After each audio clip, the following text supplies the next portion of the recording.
Hello guys, आज हम लोग रिवाइज करने वाले हैं end AS 41 on agriculture and end S 2 on inventories. Now सबसे पहले हम रिवाइज करेंगे 41, फिर हम लोग रिवाइज करेंगे 2।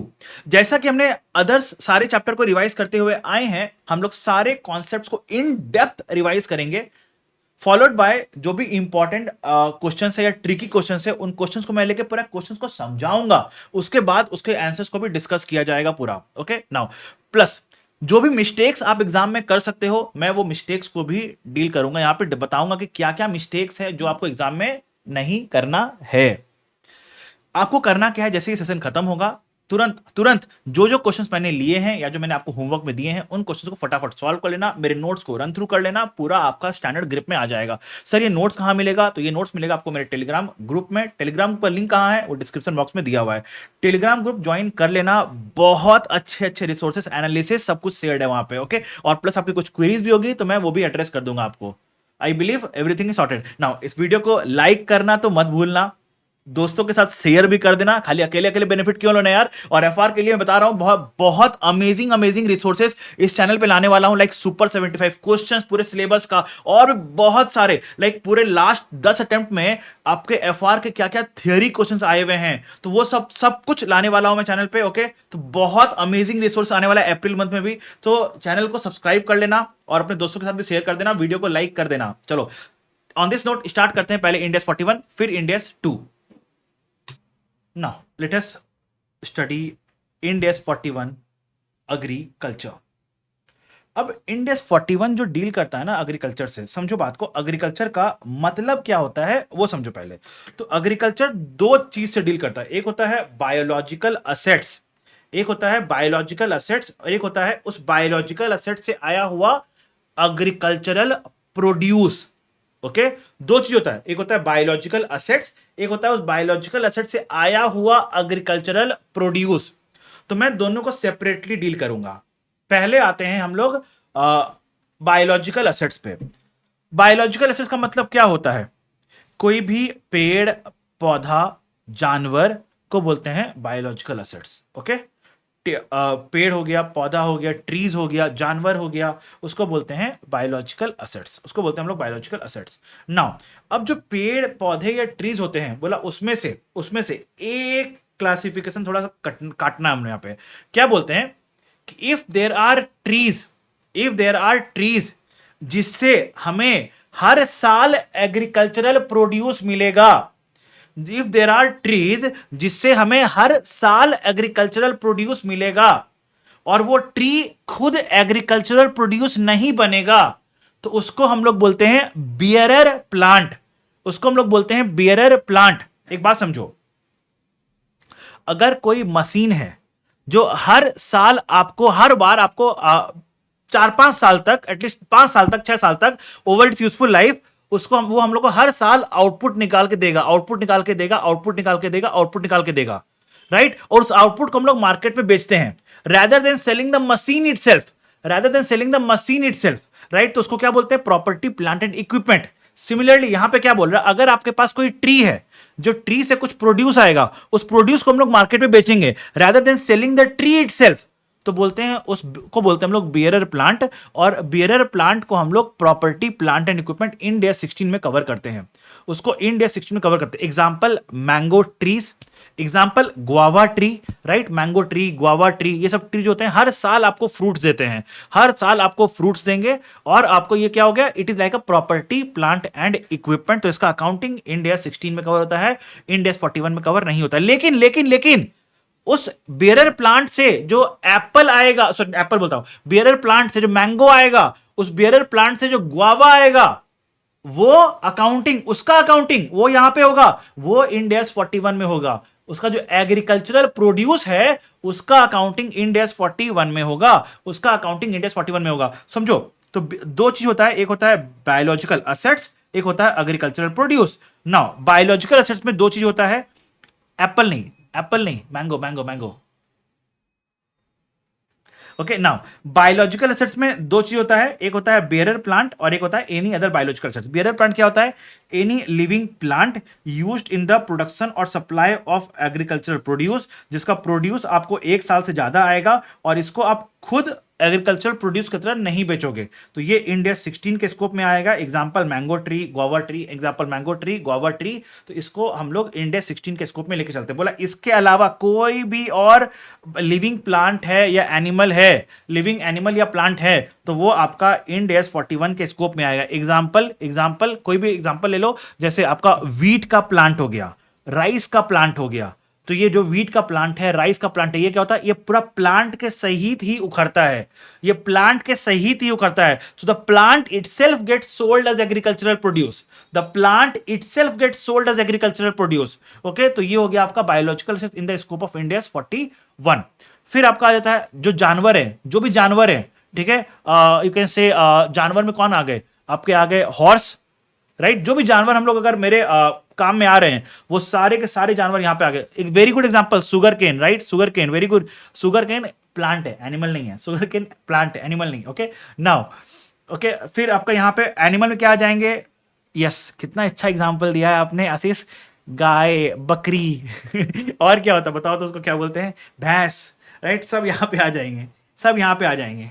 ओके, सब यहां पे आ जाएंगे अपना। नाउ सो ये हो गया आपका बायोलॉजिकल एसेट्स, ये हो गया बायोलॉजिकल एसेट्स। अब आते हैं, बोला कि इन बियरर प्लांट से, अच्छा एक बात चलो बताओ, ओके, काउ थी, हमारे पास एक काउ थी, काउ ने काफ को जन्म दिया। अब वो काउ ने काफ को जन्म दिया। काफ बायोलॉजिकल एसेट कहलाएगा या एग्रीकल्चरल प्रोड्यूस कहलाएगा बताओ तो। काउ ने काफ को जन्म दिया, काफ आपका बायोलॉजिकल एसेट कहलाएगा या एग्रीकल्चरल प्रोड्यूस कहलाएगा, बताओ, बोलो।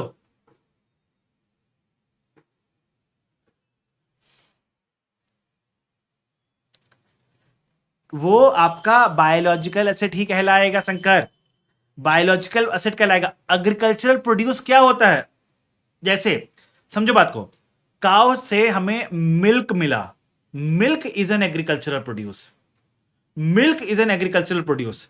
ओके, ना मैंगो ट्री से हमें मैंगो मिला, mango is an agricultural produce. Guava tree से हमें गुआवा मिला, guava is an agricultural produce. Okay, goat से मिल्क मिला, that is an agricultural produce. Sheep से हमें वूल मिला, ओके, वुलन क्लोथ के लिए वूल मिलता है ना, वो मिला, that is an agricultural produce. Are you understanding the meaning of it? Are you understanding the meaning of agricultural produce and biological assets? Okay, जो काउ ने काफ को जन्म दिया वो तो लिविंग एनिमल हो गया ना, तो वो आपका बायोलॉजिकल एसेट में ही कहलाएगा। Getting my point? Getting my point? Okay, now फिर अब एग्रीकल्चरल प्रोड्यूस, अब यहां पे लिख लो, एक चीज लिख लो, ये इसका जो एग्रीकल्चरल प्रोड्यूस होगा ना, बियरर प्लांट का जो एग्रीकल्चरल प्रोड्यूस होगा वो यहीं पे आएगा, वो इसमें आ जाएगा।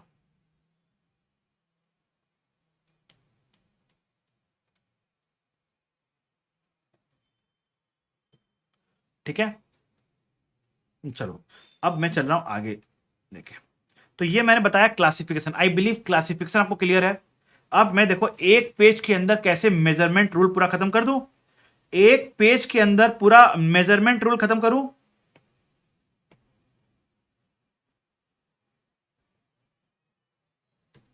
आ जाओ, बायोलॉजिकल असेट, पहले बायोलॉजिकल असेट लेते हैं।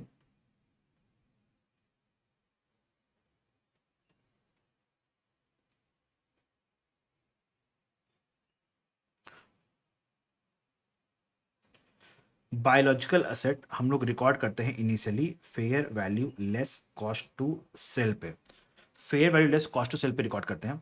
अगर fair value less cost sell available नहीं है, अगर ये नॉट अवेलेबल है, तो हम लोग इसको कॉस्ट पे भी रख सकते हैं, तो हम लोग इसको कॉस्ट पे भी रख सकते हैं। लेकिन एक डिस्क्लेमर है, अगर आपने फेयर वैल्यू पे रख दिया, उसके बाद आप इसको कॉस्ट पे लेने जाना चाहते हो तो कर सकते हो क्या? नहीं, तो ये अलाउ नहीं है, ये अलाउ नहीं है।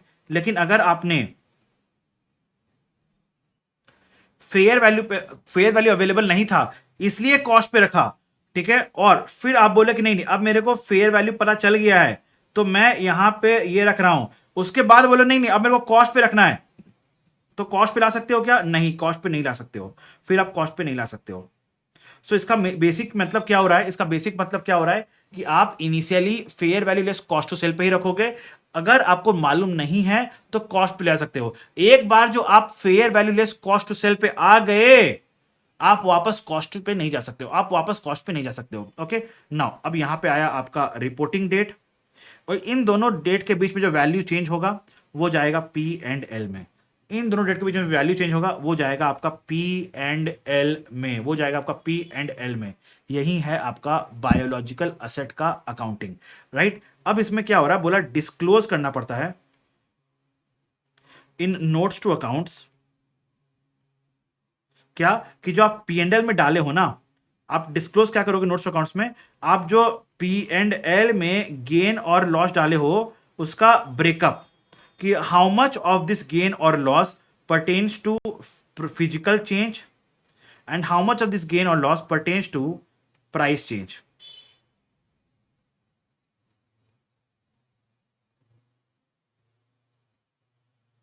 How much of it pertains to physical change and how much of it pertains to price change, ये आपको डिस्क्लोज करना पड़ेगा नोट्स अकाउंट से। So this is the accounting treatment that we follow for biological assets.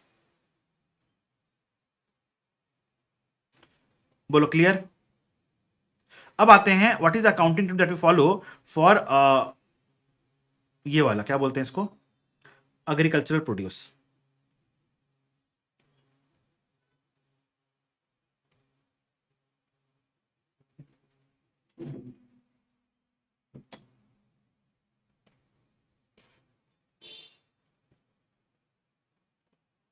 तो agricultural produce में क्या बोल रहा है, at the point of harvest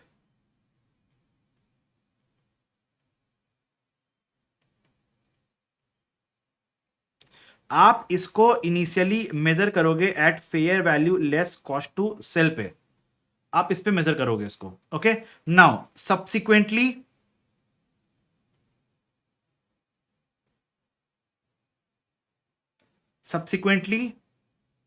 ये आपका रिक्लासिफाई हो जाएगा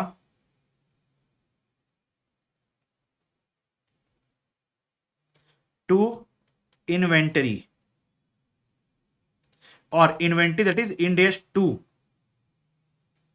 ये इंडेस 2 में रिक्लासिफाई हो जाएगा और it will be valued at lower of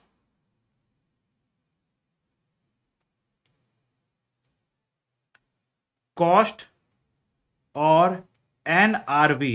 and what is the meaning of cost? Cost मतलब fair value less cost to sell on date of harvest will be called as the cost, will be called as a cost. ये हो गया accounting treatment of agriculture produce. यही है question, यही है। चलो एक बात और बता दूं, एक बात और बता देता हूं, चलो बताया तो इतना, एक बात और बता दो। अगर आपको ग्रांट मिल रखा है, अगर आपको ग्रांट मिला है, गवर्नमेंट से ग्रांट मिला है, अगर आपको गवर्नमेंट से ग्रांट मिला है, ओके, नाउ आपका बायोलॉजिकल असेट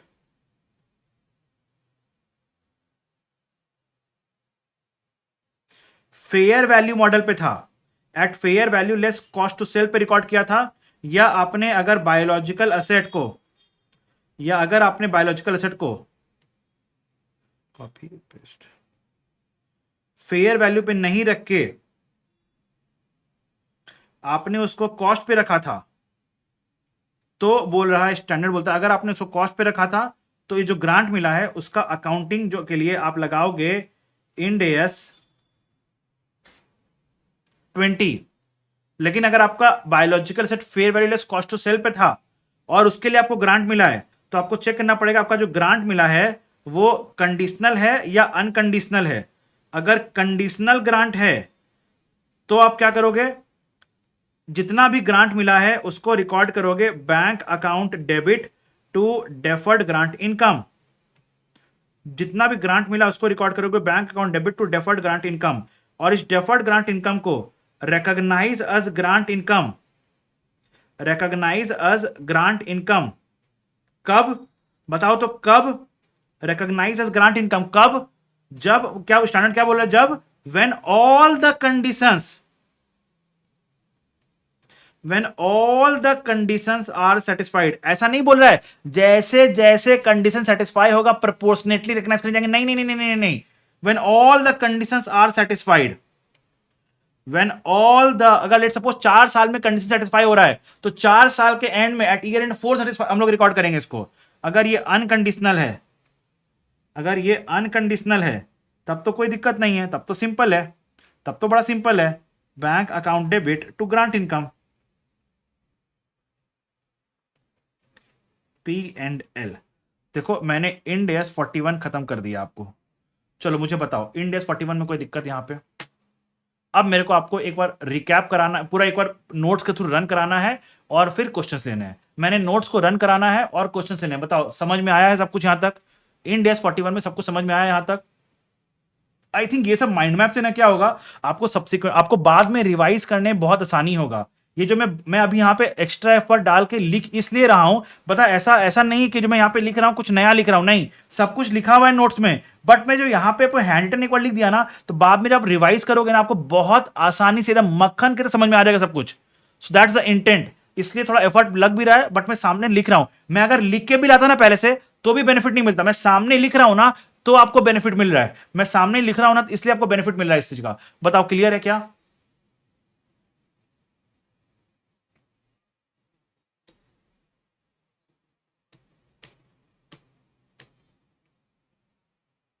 आ जाओ हम लोग सॉल्व कर लेते हैं कुछ कुछ क्वेश्चंस को और नोट्स को रन थ्रू कर लेंगे फटाफट, ठीक है? छोटा चैप्टर है यार, छोटा चैप्टर है।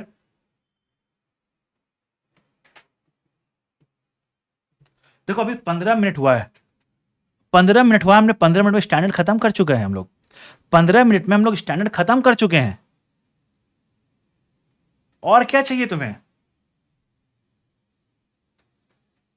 ABC Limited is in the business of manufacturing an apple beverage and requires large quantity of apples to manufacture such beverage. In order to satisfy its requirement of apples, it enters into 3 years lease contracts with owners of apple orchards. Okay, the lease contract are mainly of 2 types. बोला 2 type का lease contract में inter करता है क्या? और contract 1, the owner of the apple orchard, the lessor, raises the apple trees to produce apples. ABC Limited, the lessee, makes a fixed annual payment to the owner of the apple orchard who is required to cultivate the produce as per the specifications of ABC Limited. ABC Limited just harvests the apple itself for the fulfilling its requirement of apple. बताओ क्या बोल रहा है? Whether ABC Limited is engaged in the agriculture activity? नहीं। ABC क्या Apple के harvest, Apple के cultivation में है क्या इन्वॉल्व? नहीं, वो बस आके एप्पल तोड़ के लेके चल जा रहा है, वो आके बस एप्पल तोड़ के चल जा रहा है। तो ये क्या हुआ बताओ? ये एग्रीकल्चर एक्टिविटी नहीं कहलाएगा। कॉन्ट्रैक्ट 2 में क्या बोल रहा है? ABC obtains the apple orchard, ABC ने एप्पल ऑर्कार्ड को ही खरीद लिया। ओके, खरीद लिया नहीं, ले लिया, लीज पे ले लिया। अब बोल रहा वो ही पूरा काम करेगा। देखो, to raise the apple trees for subsequent harvest of the apples to ensure that the apples are as per the requirements of ABC Limited. ABC Limited makes a fixed annual payment to the owner of the apple orchards lessor. तो ये क्या हो गया? ABC is engaged in agricultural activity in contract 2. बोलो clear है क्या? Okay, सो contract 1 में क्या हो रहा है? जो ओनर ऑफ एप्पल ऑर्कार्ड है ना, वो ही एप्पल को उगा रहा है, बस एबीसी आके एप्पल तोड़ के जा रहा है। कॉन्ट्रैक्ट 2 में हमने पूरा एप्पल का ऑर्किड ही लीज पे ले लिया। अब एप्पल का सीड्स लगाना से लेकर पेड़ को उगना से लेकर एप्पल को तोड़ना पूरा का हम लोग कर रहे हैं। तो हाँ, अब एग्रीकल्चर एक्टिविटी में इन्वॉल्व है। चलो, रिकॉग्निशन प्रिंसिपल, हम लोग बायोलॉजिकल एसेट्स को कब अपने फाइनेंशियल स्टेटमेंट से रिकॉग्नाइज करते हैं? बोला जब तीनों कंडीशन सेटिस्फाई हो। क्या? Entity controls the asset, future economic benefit हमें पता है उस असेट से फ्यूचर इकोनॉमिक बेनिफिट आने वाला है, और या तो उसका फेयर वैल्यू या cost can be measured reliably, या तो उसका फेयर वैल्यू या cost can be measured reliably. अब बता रहा है initial measurement principle of biological assets. तो इनिशियल मेजरमेंट कैसे होगा? At fair value less cost to sell, at fair value less cost to sell. अगर फेयर वैल्यू नहीं मालूम है तो हम लोग उसको कॉस्ट पे रख सकते हैं, उसको कॉस्ट पे रख सकते हैं। लेकिन अगर एक बार जो फेयर वैल्यू पे आ गया, एक बार जो फेयर वैल्यू पे आ गया, अगर हमने एक बार जो फेयर वैल्यू पे ले आए, देखो यहां पे लिखा है इनिशियल रिकग्निशन में हमने फेयर वैल्यू पे ले लिया, तो फेयर वैल्यू पे ही कंटिन्यू करेंगे। No option to opt for cost model now. अगर आप कॉस्ट मॉडल पे हो तो आप फेयर वैल्यू पे जा सकते हो, आप फेयर वैल्यू जा सकते हो, राइट? continued cost model और if fair value less cost to sell becomes available then आप मेजर कर सकते हो उस पे। मतलब कॉस्ट टू फेयर वैल्यू का ऑप्शन है, फेयर वैल्यू से कॉस्ट का ऑप्शन अवेलेबल नहीं है, कॉस्ट का ऑप्शन अवेलेबल नहीं है। कॉस्ट का ऑप्शन सिर्फ और सिर्फ इनिशियल रिकॉग्निशन पे अवेलेबल होता है आपको। ओके नाउ बोला आपका जो any biological asset is measured at fair value less cost to sell at initial recognition then the difference between the purchase price and fair value less cost to sell will be recognised in P and L. इसका मतलब मैं question के जरिए ही समझा पाऊंगा, ऐसे नहीं समझा पाऊंगा मैं इसका मतलब। ओके फिर क्या हो रहा है इसका मतलब समझो। बोला गेन और लॉस जो होगा इनिशियल मेजरमेंट में और सब्सिक्वेंट मेजरमेंट में वो जाएगा पी एंड एल में, और हमें इस पी एंड एल में जो जाएगा हमें उसको ब्रेकअप करके दिखाना पड़ेगा कि how much of the gain और loss pertains to physical change and how much pertains to price change. हमें वो ब्रेकअप करके दिखाना पड़ेगा, हमें ब्रेकअप करके दिखाना पड़ेगा। ओके नाउ आ जाओ। अगर कोई न्यू बॉर्न आता है, अगर कोई new born cow gives birth to a calf, तो उसको हम लोग मेजर करेंगे fair value less cost to sell, उसको हम लोग मेजर करेंगे fair value less cost to sell पे। ओके अगर आपको गवर्नमेंट ग्रांट मिलता है बायोलॉजिकल एसेट्स के लिए और आपका एसेट कॉस्ट मॉडल पे था तो इंड एस 20 लगाओगे। अगर आपका asset fair value less cost to sell model पे था और आपका जो ग्रांट मिला है वो कंडीशनल ग्रांट है, जो ग्रांट मिला है वो कंडीशनल ग्रांट है, तो क्या बोलोगे आप उसको पीएनएल में रिकॉर्ड करोगे कब, when the grant becomes receivable and the conditions met attached are met. मतलब यहां पे लिखो, यहां पे लिखो all the conditions are met. Okay now unconditional grant कब है, तो रिकॉग्नाइज इस PNL immediately when the grant becomes receivable. अब आते हैं agriculture produce. At the point of harvest हम लोग रिकॉर्ड करेंगे fair value less cost to sell पे। Subsequently it is classified as inventory and valued at end S 2। Okay now any gain और loss आपका जाएगा पी एंड एल में। Okay disclosure में मैंने बता दिया आपको ये वाला चीज होगा डिस्क्लोजर में। चलो this completes my discussion of end AS 41। Now I can move on to the questions. क्या बोल रहा है, on 1 November 20x1 C agro purchased 100 goats of special breed from the market for 10 lakh. तो ये हो गया आपका purchase price with a transaction cost of 2%। The goat fair value decreased, आपने 10 लाख पे परचेज किया था यहां पे। फिर क्या बोल रहा है, गोट का जो फेयर वैल्यू था वो डिक्रीज हो गया 10 लाख से 9 lakh on 31 March 20x2, 1 November 20x1।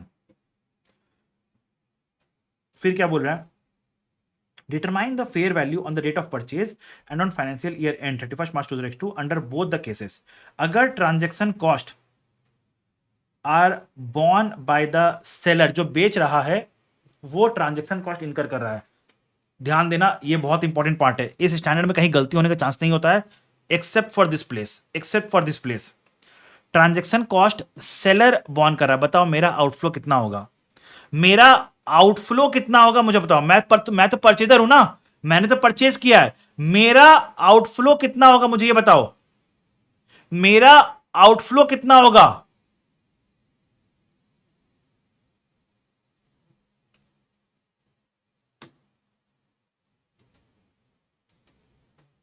मेरा आउटफ्लो होगा 10 लाख जो मैंने परचेज प्राइस इनकर किया, जो मेरा परचेज प्राइस है 10 लाख। ओके ये होगा मेरा आउटफ्लो, ये होगा मेरा आउटफ्लो। लेकिन मैं असेट को, जो बायोलॉजिकल असेट, उसको रिकॉर्ड कितना पे करूंगा, उसको मैं रिकॉर्ड कितना पे करूंगा, 10 lakh minus transaction cost, fair value minus cost to sell. तो कॉस्ट टू सेल कितना, 2%, कितना हो गया बताओ तो, 10 लाख माइनस 2% इज 98%, तो 9,87,000 पे रिकॉर्ड करूंगा मैं, 980 पे रिकॉर्ड करूंगा मैं इसको, मैं 980 पे रिकॉर्ड करूंगा इसको।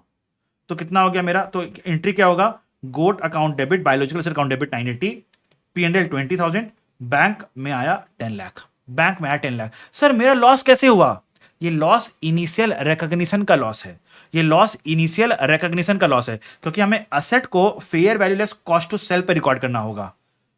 बैंक में मेरा आउटफ्लो गया, जो डिफरेंस हो गया मेरा आ गया गेन और लॉस। नाउ अब आते हैं यहां पे, मेरा ईयर एंड पे यहां वैल्यू कितना हो गया, 9 लाख। तो 2% का ट्रांजेक्शन कॉस्ट तो 18,000, तो मेरा वैल्यू कितना हो गया 8,82,000। तो मेरा गेन लॉस कितना हो गया 980 से 882, जो गेन लॉस हो गया मेरा कितना हो गया लॉस बताओ तो 980 माइनस 882 कम्स टू 98,000 का मेरा नुकसान हो गया। वो कहां जाएगा 98,000 का जो मेरा नुकसान हुआ वो कहां जाएगा पी एंड एल में जाएगा। बोलो clear. Now second situation, transaction cost are incurred by seller and purchaser both, दोनों ने इनकर किया है 2%, दोनों ने इनकर किया है 2%। बताओ मेरा आउटफ्लो कितना हो गया 10 लाख परचेज प्राइस, 10 लाख का परचेज प्राइस, 2% का ट्रांजेक्शन कॉस्ट मतलब 20,000, तो 10 लाख प्लस 20,000, मेरा ट्रांजेक्शन कॉस्ट कितना हो गया 10,20,000, मेरा आउटफ्लो कितना हो गया 10,20,000, टोटल ट्रांजेक्शन कॉस्ट कितना है 40,000। तो 1020 माइनस 40 इज 980। तो मैं क्या रिकॉर्ड करूंगा, गोट को रिकॉर्ड किया 980 पे, आउटफ्लो रिकॉर्ड किया 1020 पे, डिफरेंस को रिकॉर्ड किया पी एंड एल पे, डिफरेंस को रिकॉर्ड किया पी एंड एल पे।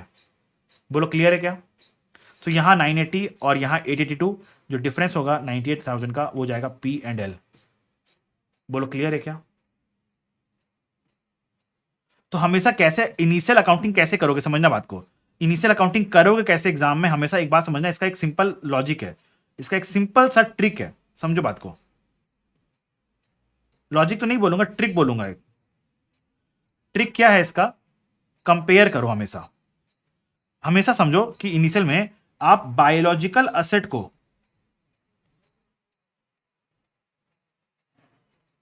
रिकॉर्ड करो और पहले देखो कि बैंक में आपका आउटफ्लो कितना हुआ है, बैंक में रिकॉर्ड करो कितना, जो आपका एक्चुअल में आउटफ्लो हुआ है वो रिकॉर्ड करो। नाउ यहां पे बायोलॉजिकल असेट कितना रिकॉर्ड करोगे, जो आपका आउटफ्लो हुआ है माइनस टोटल ट्रांजैक्शन कॉस्ट जो किसी का भी लगा हो, डजेंट मैटर, किसी का भी लगा हो डजेंट मैटर, जो डिफरेंस होगा वो जाएगा पी एंड एल में, बैलेंसिंग फिगर। बोलो क्लियर है क्या, क्लियर है क्या, come on guys tell me clear है। बढ़िया, एक मिनट रुको, इस क्वेश्चन को लास्ट में डालो।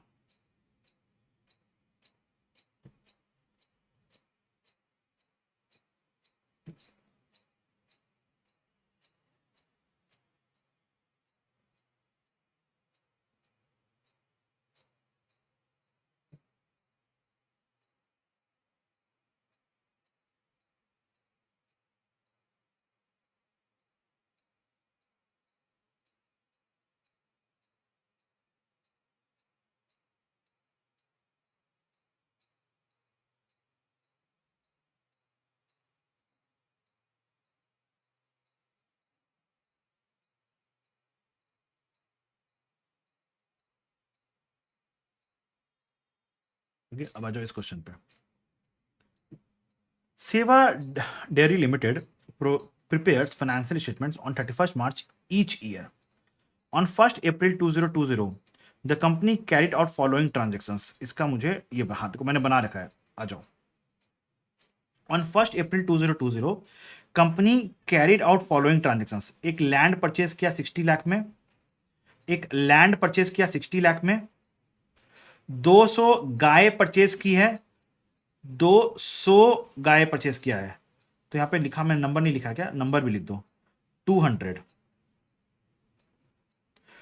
200 कॉज परचेज किया है जिसका एवरेज उम्र 2 साल था। कितना है परचेज किया है 20 लाख में परचेज किया है, 20 लाख में परचेज किया है 200 गाय जिसका एवरेज उम्र 2 साल था। Okay, now received a non refundable grant of 10 lakh towards acquisition of the cows, grant मिला है 10 लाख का non refundable towards acquisition of cows जो हमने ले लिया।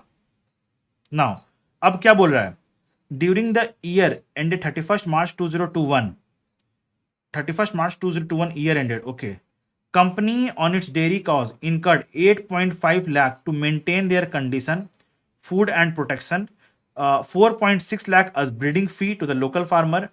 Now ठीक है, ये सब खर्चा लगा, मेरा खर्चा क्या क्या लगा बताओ तो, मेरा खर्चा लगा है 8.5 lakh to maintain their condition and 4.6 lakh on breeding fee to the local farmers. अब फिर क्या बोल रहा है, क्वेश्चन आगे पढ़ो। On 1st October 2020 120 calves were born, यहां पे नए काफ का जन्म हुआ, यहां पे नए काफ का जन्म हुआ।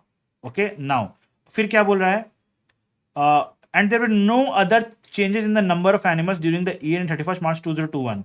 Seva Dairy Limited had 3200 liters of unsold milk in the inventory on 31st March 2021. बोला यहाँ पे उसके पास 3200 liters of unsold milk था। Okay, now the milk was sold on 2nd April 2021 at market prices. Prepare extracts of balance sheet assuming land under cost method. Now फिर statement of profit and loss, फिर और कुछ बोल रहा है क्या? नहीं, और कुछ नहीं बोल रहा है। चलो बस इतना सा बोला आपको। आपको क्या करना बताओ, समझो क्वेश्चन को। वन बाय वन चलते हैं, हम लोग वन बाय वन चलते हैं। लैंड हमने परचेस किया कॉस्ट पे, इसका कोई ट्रीटमेंट होगा सब्सिक्वेंटली? नहीं। कोई डिप्रेशन? नहीं। बैलेंस शीट में जाएगा, डायरेक्टली बैठ जाएगा लैंड। आ जाओ वन बाय वन चलते हैं। लैंड बायोलॉजिकल सेट है क्या? नहीं। इन्वेस्टमेंट प्रॉपर्टी है क्या? नहीं। It is a PP under one India 16 पे है, कॉस्ट मॉडल पे है, डिप्रेशन नहीं होगा। इसका वैल्यू 60 लाख का 60 लाख ही रहेगा, कोई चेंज नहीं, कोई बदलाव नहीं, कोई कुछ नहीं। फिर आ जाओ 200 गाय जो हमने परचेज किया, तो जो गाय हमने परचेज किया उसका क्या हो रहा है बताओ तो। हमने कितना है परचेज किया है? 200, 20 लाख में परचेज किया है हमने 200 काउस को। तो एक काउ का दाम कितना हो गया? 10,000। तो 2 ईयर ओल्ड काउ का दाम यहां पे है 10,000 पर काउ, 10,000 पर काउ। तो हम लोग कैसे रिकॉर्ड करेंगे इसको, समझो बात को। अब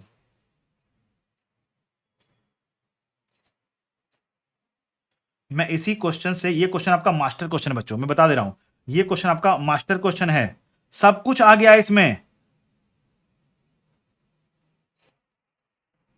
ये क्वेश्चन आपका मास्टर क्वेश्चन में सब कुछ आ गया है। नाउ यहां पे काउस इतनी है। अब एक बात बताओ, ईयर एंड पे इन काउस का क्या लाइफ हो जाएगा? यहां पे 2 साल की थी तो यहां पे 3 साल की हो जाएंगी, राइट? तो अब बताओ मार्केट में वैल्यू क्या है ईयर एंड पे 3 साल का काउस का? 31 मार्च 2021 में 3 ईयर ओल्ड काउ का वैल्यू है 11,000। 3 ईयर ओल्ड काउ का वैल्यू है 11,000।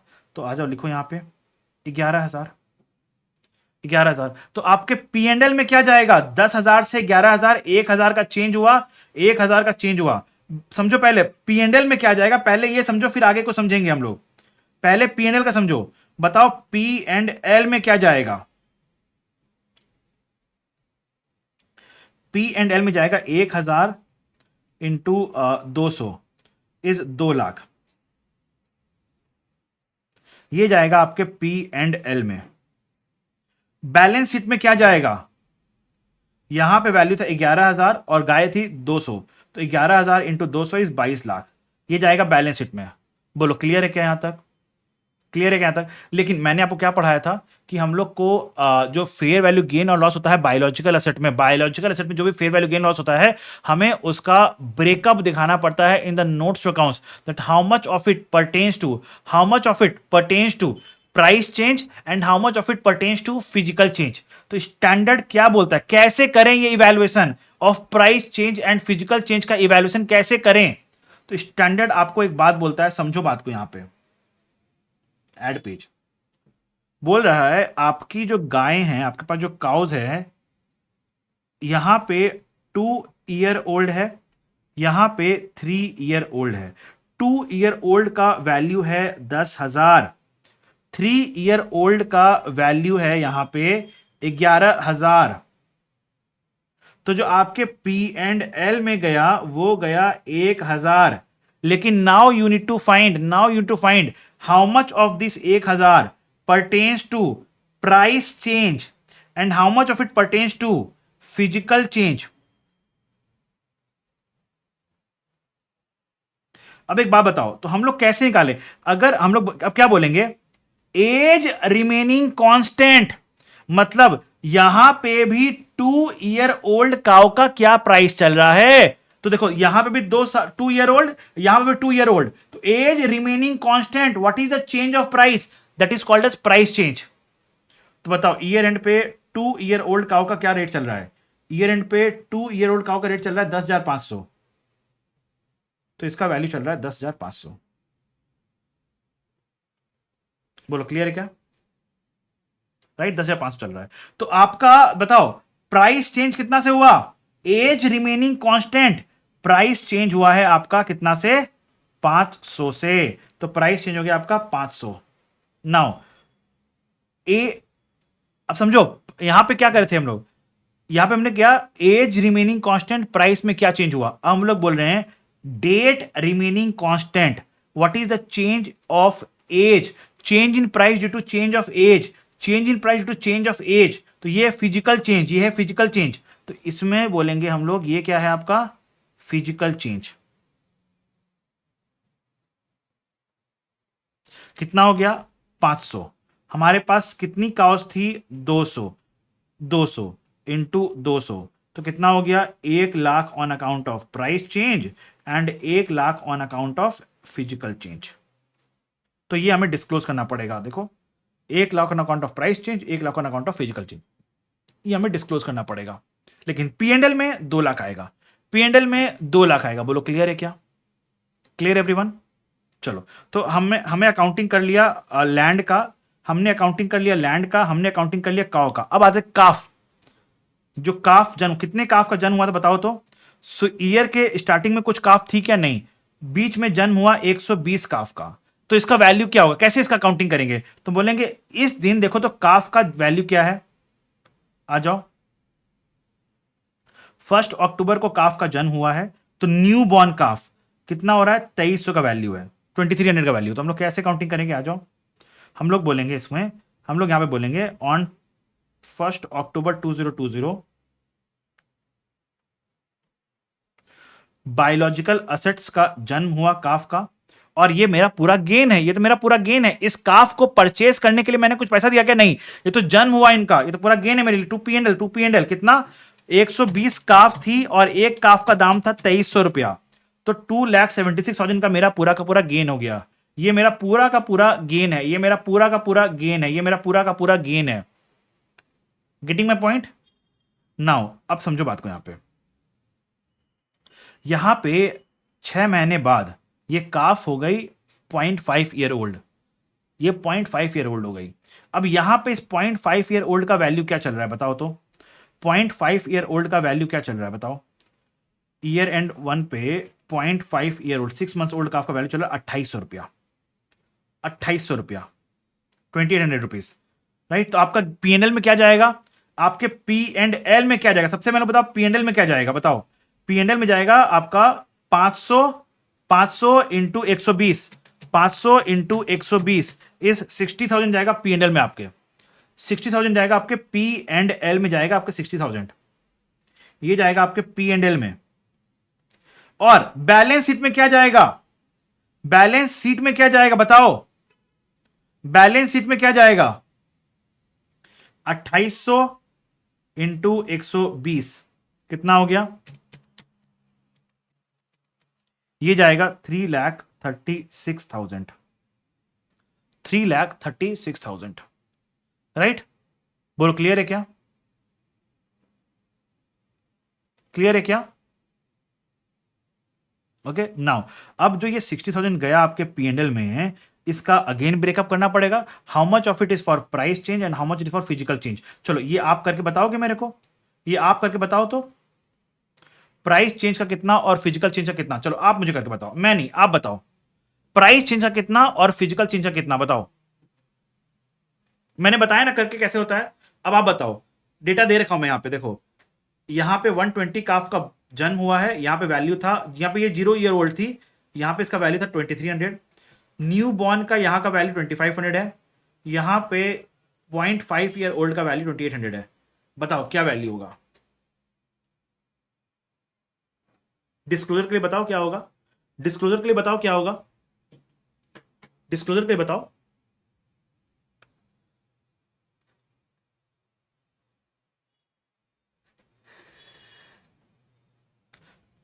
As remaining constant what is the change of price, age remaining constant what is the change of price, यहां भी जीरो, सॉरी यहां भी जीरो, यहां भी जीरो, तो चेंज प्राइस क्या हो रहा है 200 200 200 200।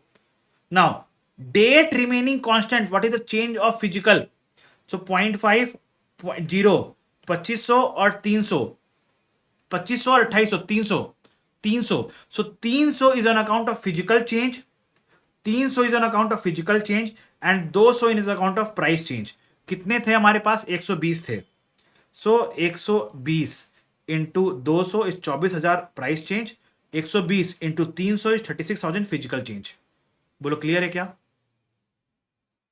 Clear everyone? आई बिलीव आपको समझ में आ रहा है कि आपका कैसे कैसे लेना है. Age remaining constant, what is the change of price? Now date remaining constant, what is the change of price due to physical change?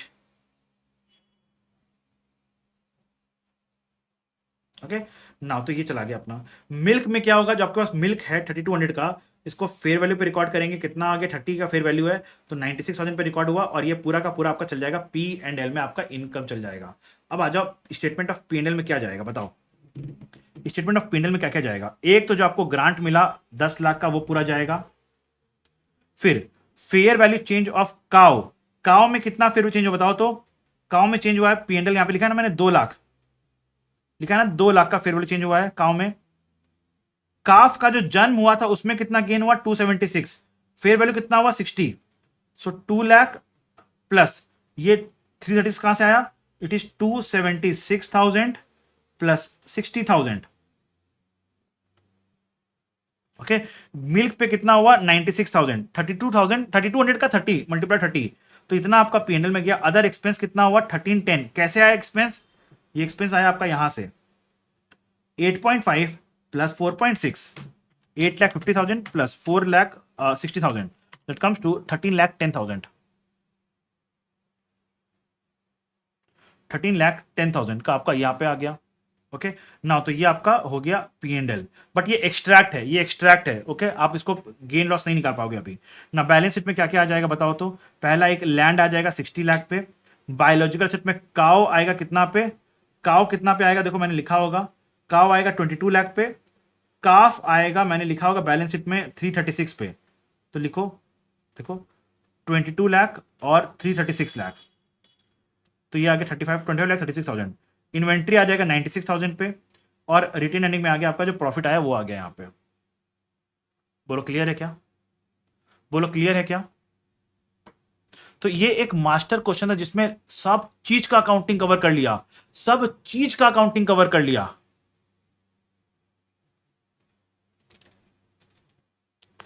Okay now आगे चल रहा हूं. ये वाला क्वेश्चन आपका होमवर्क है. ये वाला क्वेश्चन आपका होमवर्क है. इसमें बस आपको प्राइस चेंज और फिजिकल चेंज निकालना है फॉर डिस्क्लोजर. मैंने बता दिया है कैसे निकलता है, आपको निकालना है. अब इसमें मैं आगे बढ़ने से पहले मैं एक चीज बता देता हूं, लिख लो इस चीज को. Add page. जब भी बायोलॉजिकल असेट में, चलो यहां नहीं लिखता हूं, ऊपर ही लिखता हूं. लीट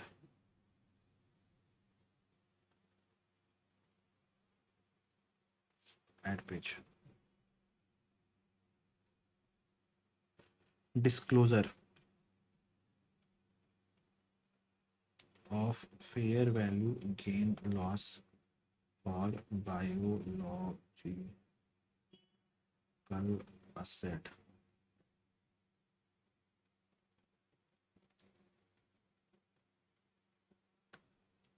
Two-year-old cow, 2-year-old और ये हो गया 3-year-old. तो बोला इन दोनों में जो आएगा प्राइस में डिफरेंस, इसको बोलते हैं प्राइस चेंज. इन दोनों में जो डिफरेंस आएगा इसको बोलते हैं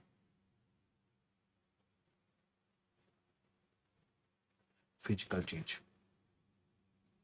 बोलो क्लियर है क्या?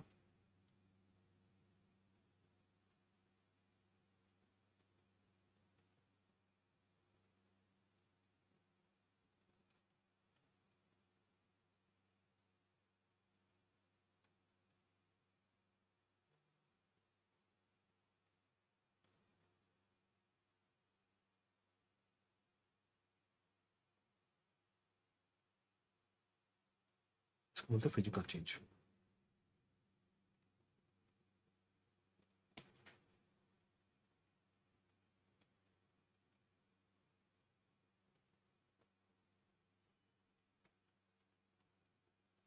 चलो एक क्वेश्चन और लेना है मुझे, एक क्वेश्चन और लेना है मुझे, ये रहा वो क्वेश्चन।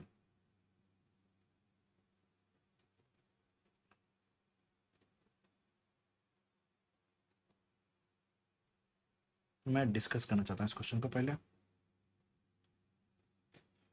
क्या बोल रहा है? On 31st March 20x1 a plantation consists of 100 trees, okay, that were planted 10 years earlier, okay. Now the tree takes 30 years to mature, मतलब 20 years और लगेगा इसको मच्योर होने में। 10 साल पहले लगाए थे, 30 साल बाद होगा, तो टोटल 20 साल बाद मच्योर हो जाएगा। नाउ फिर क्या बोल रहा है? Only mature trees have fair values. बोला सिर्फ मच्योर ट्रीज का ही फेयर वैल्यू होता है। Okay okay. The fair value inclusive of the current transport cost to get the 100 logs of to market for mature tree of the same grade as the plantation at 31st March 20x1 is 175। बोला यहां पे एक mature tree का value है 171, एक mature tree का value है 171। फिर क्या बोल रहा है? 31st March 20x2, यहां पे वैल्यू है 165, 165। लेकिन एक बात बताओ, ये प्राइस कब रिकवर होगा? 20 साल बाद। तो हमें इसका चाहिए होगा प्रेजेंट वैल्यू ऑफ 20 साल। तो बताओ 20 साल का प्रेजेंट वैल्यू कितना है? 0.312। 20 साल का प्रेजेंट वैल्यू कितना है? 0.312। और ये वैल्यू कब रिकवर होगा? 19 साल बाद। ये वैल्यू कब रिकवर होगा? 19 साल बाद। तो इंटू 100, और इसको हम लोग 19 साल का प्रेजेंट वैल्यू करेंगे 0.331। तो वैल्यू कितना आ गया बताओ? 17100 into 0.312 is 5335.20।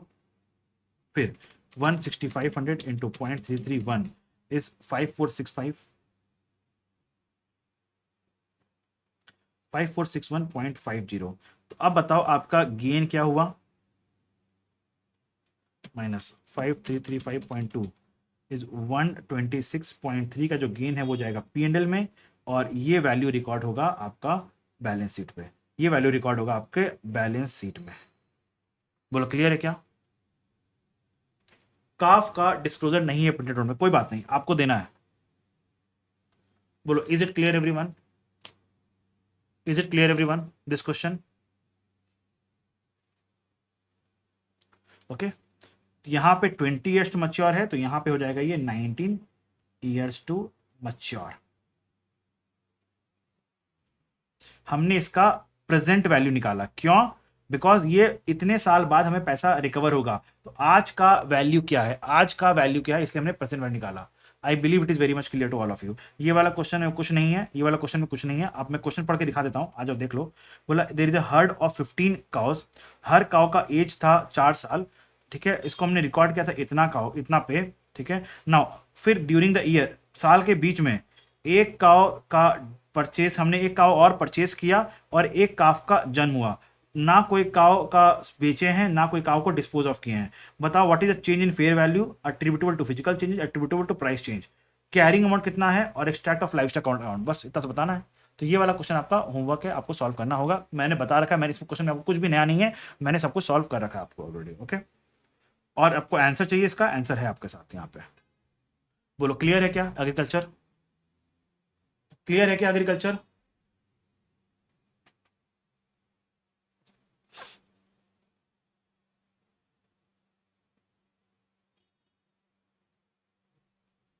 Come on guys tell me, clear है?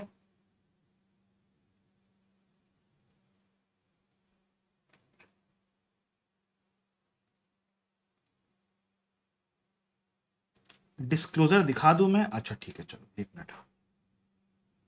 आप बोल रहे हो इस क्वेश्चन में डिस्क्लोजर दिखाना है, ठीक है चलो। डिस्क्लोजर्स,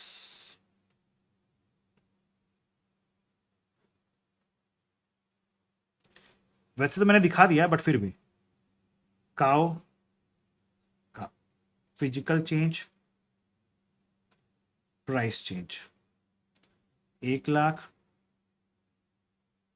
1 लाख,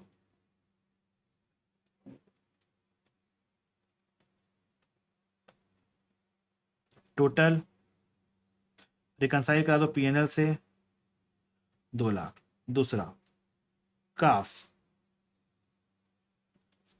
मल्टीपल है ना काफ्स, फिर ये ले लो,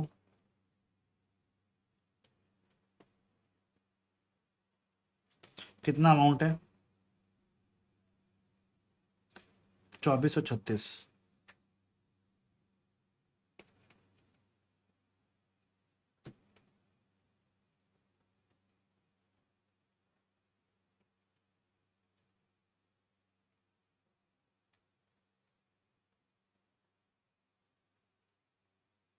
ओके,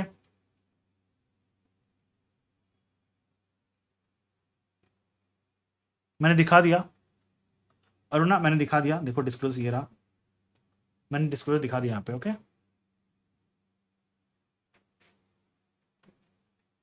क्लियर एवरीवन? चलो इंडेक्स,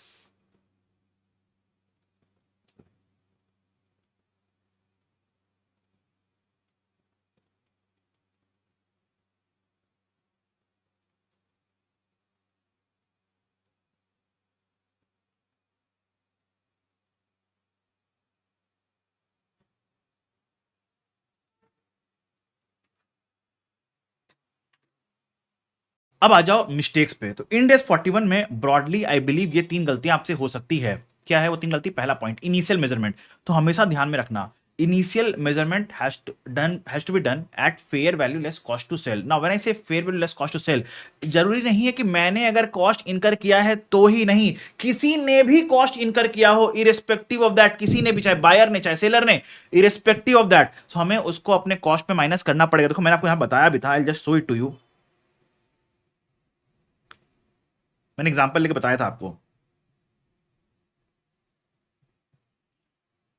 हाँ देखो, तो फेयर वैल्यू था 1 लाख, ट्रांजैक्शन कॉस्ट था 20,000। ट्रांजैक्शन कॉस्ट किसने बियर किया है? सेलर ने। जिसने बेचा है उसने बियर किया, जिसने बेचा है उसने बियर किया, तो भी मैं यहां माइनस कर रहा हूं। लेकिन तो मेरा आउटफ्लो कितना हुआ? मेरा आउटफ्लो तो जो परचेस प्राइस था बस वही हुआ, तो मेरा आउटफ्लो इतना हुआ, लेकिन जो बायोलॉजिकल एसेट है वो रिकॉर्ड इतना पे हो रहा है, तो जो 20,000 का ये मेरा नुकसान हो गया, ये मेरा नुकसान हो गया। ओके, नाउ अगर मैं कॉस्ट इनकर कर रहा हूं, अगर मैं कॉस्ट इनकर कर, देखो transaction cost are incurred by the seller and purchaser both, अगर दोनों 20,000 का कॉस्ट इनकर कर रहे हैं तो क्या होगा? समझो बात को यहां पे, तो मेरा आउटफ्लो कितना हुआ?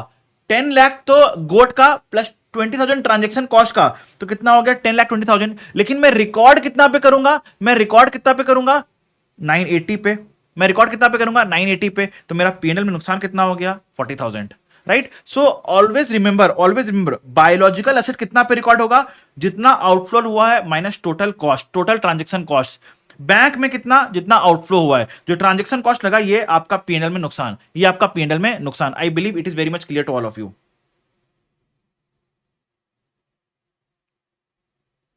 ओके, तो ये पहला पॉइंट हो गया। सेकंड पॉइंट, ग्रांट्स का अकाउंटिंग। अब देखो, अगर ग्रांट के अकाउंटिंग के लिए आपको देखना पड़ेगा, अगर आपका ग्रांट जो मिला है वो मिला है for a biological asset under fair value less cost to sell model पे, तो जो ग्रांट का जो आप अकाउंटिंग करोगे वो क्या करोगे? जिस दिन आपका ग्रांट रिसीवेबल हो रहा है उस दिन तो आप डेफर्ड ग्रांट इनकम रिकॉर्ड कर दोगे, राइट?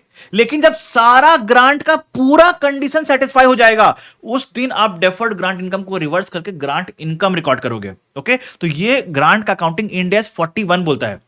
लेकिन इंड AS 20 क्या बोलता है ग्रांट के लिए? बोला जैसे जैसे कंडीशन सेटिस्फाई हो जाए तो प्रोपोर्शनेटली इनकम रिकॉग्नाइज करते जाना। सो डिफरेंस क्या है 20 और 41 के ग्रांट के अकाउंटिंग में? डिफरेंस समझो, that's a mistake which you can make. Okay, now difference यहां पे पॉइंट नंबर 1 क्या है? 20 बोलता है प्रोपोर्शनेटली करते जाना, 41 बोलता है जिस दिन पूरा कंडीशन सेटिस्फाई हो गया उस दिन वन शॉट में पूरा इनकम रिकॉग्नाइज करना।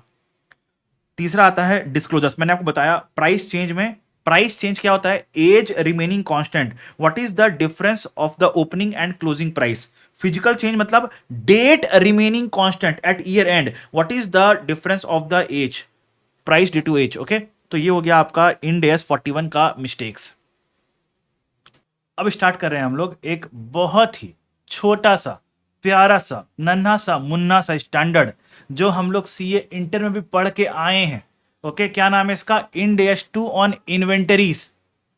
ओके, सबको हेलो बोलो, हेलो हेलो हेलो, इन्वेंट्री को हेलो बोल दो सबको ही। ओके, बहुत ही छोटा सा नन्हा मुन्ना सा स्टैंडर्ड है, आ जाओ पढ़ लेते हैं इसको। ठीक है, सबसे पहला, इन्वेंट्री का मतलब क्या होता है? अगेन पता नहीं, मुझे अच्छा लग रहा है ये बहुत, कि मैं एक पेज में ना इसको पूरा समराइज कर दे रहा हूं, तो मुझे लग रहा है कि आई थिंक इससे आपको कॉन्फिडेंस तो आ रहा होगा, मुझे ऐसा लग रहा है।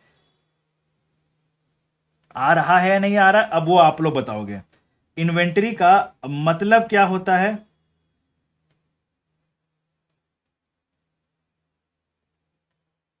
सो इन्वेंट्री को आइडियली हम लोग तीन पार्ट्स में ब्रेक करते हैं। एक होता है आपका रॉ मटेरियल, दूसरा होता है आपका इसको बोल सकते हो वर्क इन प्रोग्रेस,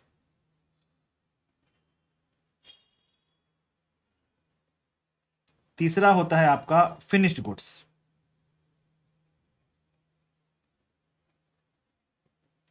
फिर इसमें आता है एक और stock in trade,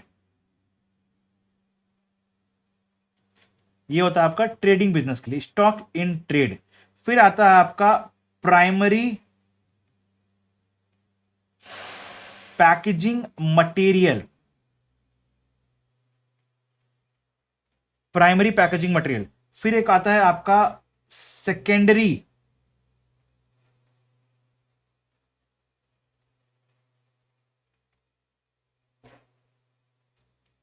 packaging material. तो इसको लिख के स्ट्राइक ऑफ कर दो, इसको लिख के स्ट्राइक ऑफ कर दो, ये इन्वेंट्री का हिस्सा नहीं बनता है, ये इन्वेंट्री का हिस्सा नहीं बनता है। फिर लिखो एक और चीज, loose parts, spare parts, spare parts या टूल्स ईटीसी, जो इंड एस 16 का हिस्सा नहीं बन पाया, जो इंड एस 16 का हिस्सा नहीं बन पाया। ओके, अब आ जाओ डेफिनेशन देखो। Inventories are assets held for sale in the ordinary course of business, which are held for sale in the ordinary course of business in the process of production or for such sale, मतलब work in progress पे है। Okay, now in the form of material or supplies to be consumed in the production processes or in the rendering of services, raw materials, loose tools, spare parts or spare parts not capitalized to PP, costs incurred to fulfill a contract with the customer that do not give rise to inventories are accounted as per Ind AS 115। मैं इसका मतलब समझा दूंगा, रुक जाओ अभी।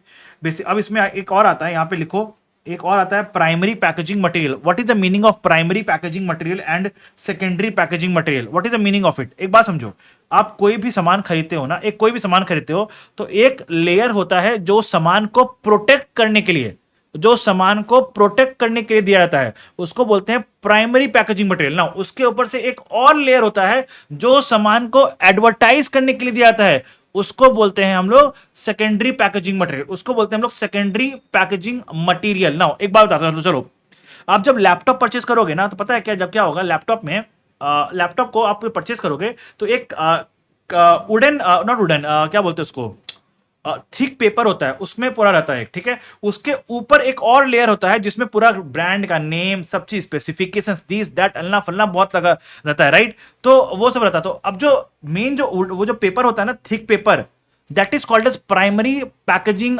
Material. अब जो दूसरे उसके ऊपर एक और जो लेयर होता है जिसपे पूरा मार्केटिंग किया होता है, उसको बोलते हैं secondary packaging material. Okay, so primary packaging material forms part of inventory, but secondary packaging material does not form part of inventory. अब आते हैं वैल्यूएशन पे। इन्वेंट्री का वैल्यूएशन कैसे होता है? इन्वेंट्री का वैल्यूएशन कैसे होता है?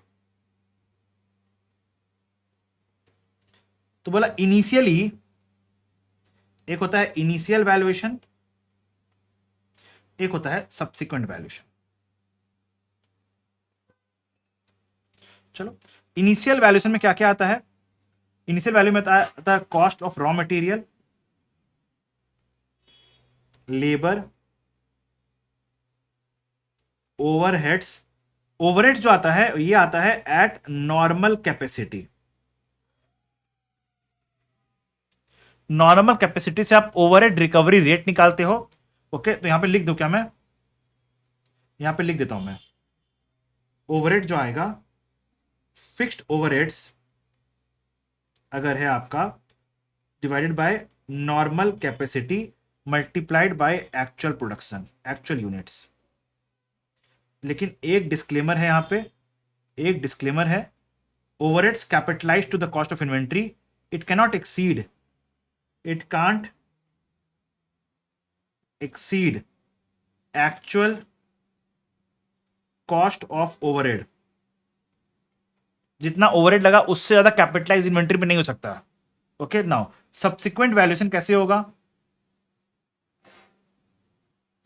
सब्सिक्वेंट वैल्यूएशन कैसे होगा? कहां गया मैं, ये कहां, एट पेज,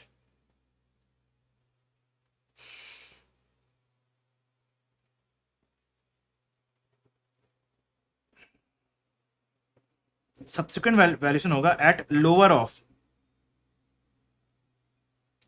कॉस्ट या net realisable value.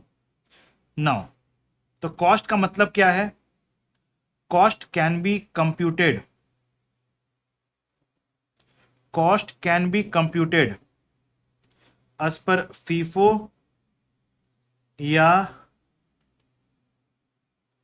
Weighted average. NRV का मतलब क्या होता है?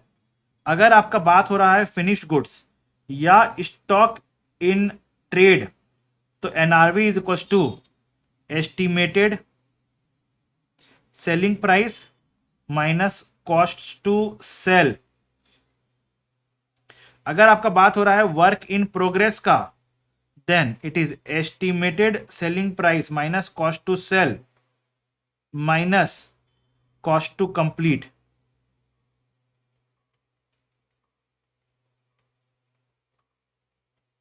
ओके, नाउ अगर किसी, ओके ठीक है, चलो उसको एडजस्टमेंट में डिस्कस कर दूंगा मैं। ये हो गया। फिर आता है वैल्यूएशन ऑफ रॉ मटेरियल। कैसे होता है वैल्यूएशन? रॉ मटेरियल का वैल्यूएशन कैसे होगा?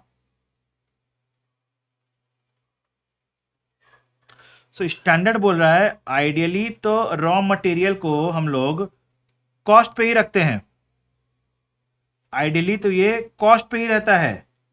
लेकिन इफ जिस फिनिश्ड गुड्स में ये लगा है इज सोल्ड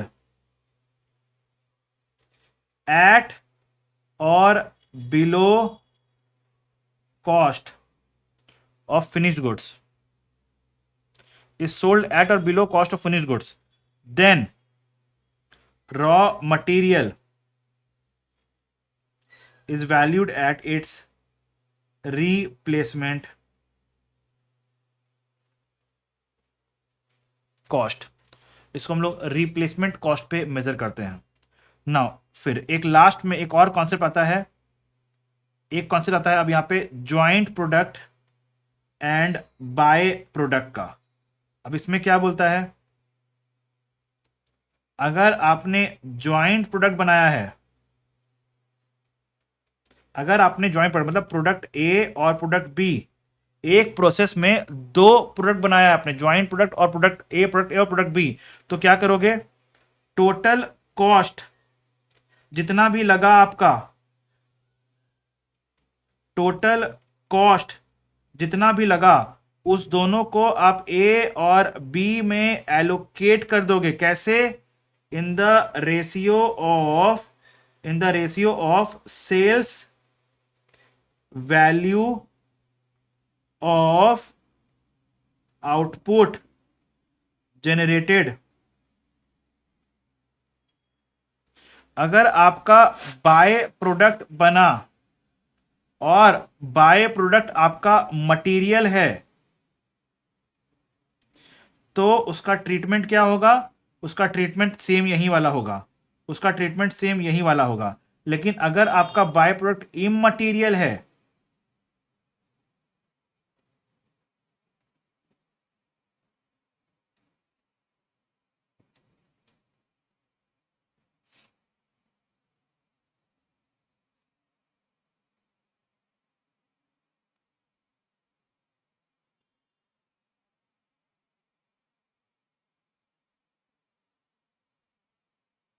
अगर आपका बाय प्रोडक्ट इमटेरियल है तो क्या करेंगे, reduce it from total cost and apply joint product accounting. हो गया, खत्म इन्वेंट्री, खत्म इन्वेंट्री। बोलो क्लियर है क्या, बोलो क्लियर है क्या, इससे फास्ट क्या पढ़ाऊं। ये जो छोटे छोटे चैप्टर्स है, देखा मैंने अप्रोच थोड़ा चेंज कर दिया। मैंने इसको पहले आपको लाइन चार्ट पे समझा दिया, पूरा फटाफट शॉर्ट में समझा दिया। अब मैं आपको पहले पूरा रन थ्रू कर दूंगा अपने नोट्स पे, फिर क्वेश्चन सॉल्व कर लेंगे, हो गया चैप्टर खत्म हमारा। कहीं ऐसा नहीं लग रहा ना मैं भाग रहा हूं, मुझे एक बार कंफर्म करना, ऐसा नहीं लग रहा है ना कि मैं बट जल्दी जल्दी में खत्म कर रहा हूं, इज इट द केस? अगर लगे कि स्पीड जा रहा हूं थोड़ा सा तो मुझे बताना, I will slow down my self. Intent batch complete करने का नहीं है, इंटेंट है आपको कॉन्फिडेंस दिलाने का।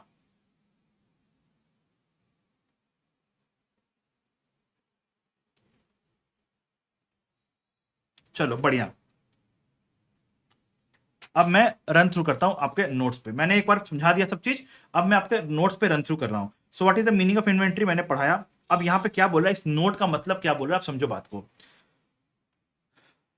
Cost incurred to fulfill a contract with a customer that do not give rise to inventories are accounted as per Ind AS 115।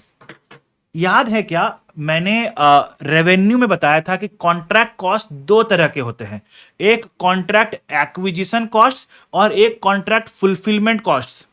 Okay, contract acquisition cost को गोली मारो, कॉन्ट्रैक्ट फुलफिलमेंट कॉस्ट मैंने बताया था इट विल बी अगर अगर ये जो कॉन्ट्रैक्ट फुलफिलमेंट कॉस्ट है, ओके, तो इसका नॉर्मल अकाउंटिंग क्या होगा, it will be accounted for as per the respective standard. तो अगर जो रेस्पेक्टिव स्टैंडर्ड बोला था ना, बोला अगर if it qualifies to be inventory तो यहां पे आ जाएगा, अगर if it qualifies to be inventory तो यहां पे आ जाएगा। जैसे अगर मेरा बुक का बात करूं, मैं बोलूं अपने बुक का, मैं अगर बात करूं अपने बुक का कॉस्ट, तो it qualifies as an inventory for me, it qualifies as an inventory for me. Okay, तो मैं इसको इन्वेंटरी रिकॉर्ड करूंगा। अब चलो, अच्छा मैं और एग्जांपल दूं क्या, आप शादी में जाते हो, शादी अटेंड करते हो ना फंक्शन में, तो फंक्शन में पता है क्या होता है, जो डेकोरेटर्स होते हैं, जो डेकोरेटर्स होते हैं, तो वो जो डेकोरेशंस बना के रखते हैं, क्या आपको लगता है कि वो डेकोरेशंस हर शादी में नया बनाते हैं? डू यू थिंक वो डेकोरेशंस हर शादी में नया बनाते हैं? नहीं, राइट, वो हर शादी में नया नहीं बनाते। एक डेकोरेशन बनाते हैं, वो एक शादी का जो पूरा सीजन चलता है ना, उसमें पूरा उसको यूज करते हैं, उसमें पूरा उसको यूज करते हैं। Now how do I know, जब मैं शादी में जाता हूं तो मैं उनसे ही बात करता हूं बैठ के। ओके, सो नाउ वो पूरे उसको यूज करते हैं। सो अब पॉइंट क्या होता है यहां पे, वो जो यूज करे, बताओ क्या उनके लिए वो इन्वेंटरी है? क्या उनके लिए वो इन्वेंटरी है? नहीं, वो इन्वेंटरी नहीं हुआ। इन्वेंटरी मतलब क्या होता है, हेल्ड फॉर सेल। वो हेल्ड फॉर सेल थोड़ी है। आप पूछो सर बेचो, भैया बेचोगे क्या इसको, भैया ये वाला जो फूल है बेचोगे क्या, बोला नहीं नहीं नहीं नहीं नहीं बेचेंगे। क्या बोलेंगे, ये पूरा सेट का है मेरा, ये मेरा पूरे सेट का है, एक भी गया ना तो पूरा सेट खराब हो जाएगा मेरा, नहीं बेचेंगे वो आपको फूल। ओके, तो फुल नहीं दिए, मुझे फुल चाहिए था, फुल नहीं दिया मुझे वो लोग। सो द पॉइंट इज कि हेल्ड फॉर सेल नहीं होता है तो वो इन्वेंट्री नहीं है। So it has to be accounted for as per the respective standard. अगर रेस्पेक्टिव स्टैंडर्ड नहीं लग रहा है तो उसको हम लोग इंड AS 105 में कॉन्ट्रैक्ट एसेट बोल के रिकॉर्ड करते हैं, ओवर द कॉन्ट्रैक्ट टर्म उसको हम लोग अमोर्टाइज करते हैं। ओके, चलो ये हो गया आपका इन्वेंट्री का मायने। अब इन्वेंट्री में बोल रहा है फाइनेंशियल इंस्ट्रूमेंट्स अगर हेल्ड फॉर सेल है तो वो आपका इन्वेंट्री नहीं कहलाएगा। बायोलॉजिकल एसेट्स और एग्रीकल्चर प्रोड्यूस भी आपका इन्वेंट्री नहीं कहलाएगा। Now measurement principal,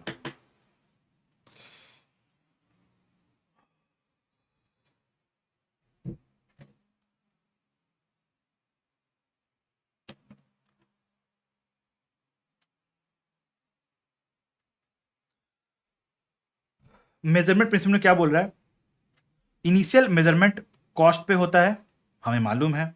subsequent measurement lower of cost और एनआरवी पे होता है, हमें मालूम है। लेकिन एक बात समझो, क्या ये कॉस्ट और ये कॉस्ट सेम है? नहीं। क्या ये कॉस्ट और ये कॉस्ट सेम है? नहीं। ये कॉस्ट मतलब आपका परचेस करने का क्या कॉस्ट लगा, या बनाने का क्या कॉस्ट लगा। लेकिन ये कॉस्ट का मतलब क्या हो रहा है, इट फीफो मेथड या वेटेड एवरेज मेथड या फिर specific identification method. Okay now अगर आपका जो गुड्स है वो इंटरचेंजेबल है, अगर जो आपका गुड्स है वो इंटरचेंजेबल है तो ये लगाएगा। अगर ये इंटरचेंजेबल नहीं है, not interchangeable,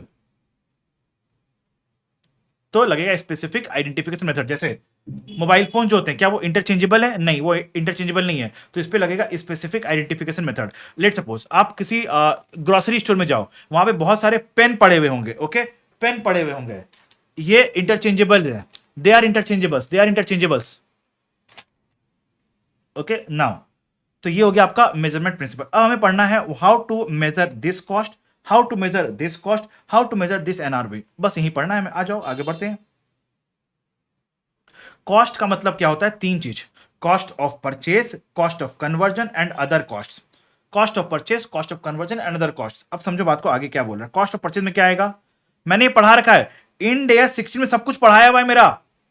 purchase price, non refundable taxes, transportation cost, handling cost, trade discount and rebates. यहां पे लिखो कैश डिस्काउंट को माइनस करेंगे क्या? कैश डिस्काउंट को माइनस करना है क्या? नहीं, ये कहां जाएगा? ये जाएगा पी एंड एल में, ये जाएगा पी एंड एल में। ओके सेम वही इंडिया 16 वाला प्रिंसिपल लगेगा यहां पे भी। नाउ कॉस्ट ऑफ कन्वर्जन, अब जो डायरेक्ट लेबर है, ठीक है, कॉस्ट कैपिटलाइज कर दो। ओवरहेड्स, अब आता है वेरिएबल प्रोडक्शन ओवरहेड्स, कैपिटलाइज कर दो। इन्वेंट्री कॉस्ट में कोई दिक्कत नहीं है। बात आती है यहां पे फिक्स्ड प्रोडक्शन ओवरहेड्स, इसमें क्या होगा? फिक्स्ड प्रोडक्शन ओवरहेड्स में क्या होगा? आ जाओ यहां पे लिख लो fixed production overheads, add page. Fixed production overheads में क्या होगा?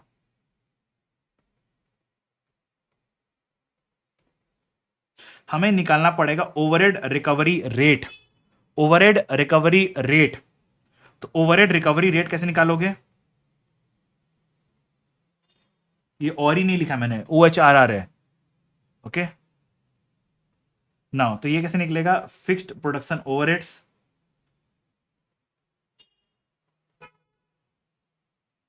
डिवाइडेड बाय नॉर्मल कैपेसिटी से डिसाइड करना हमेशा, चाहे कोई भी सिचुएशन हो, हमेशा नॉर्मल कैपेसिटी से ही डिवाइड होगा। ओके नाउ अब आपका एक्चुअल प्रोडक्शन से इसको इवेल्युएट कर देना, multiplied by actual production. Actual production जितना हो उससे करना।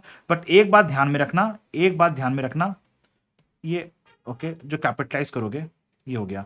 ओके समझो बात को, एनी एक्सेस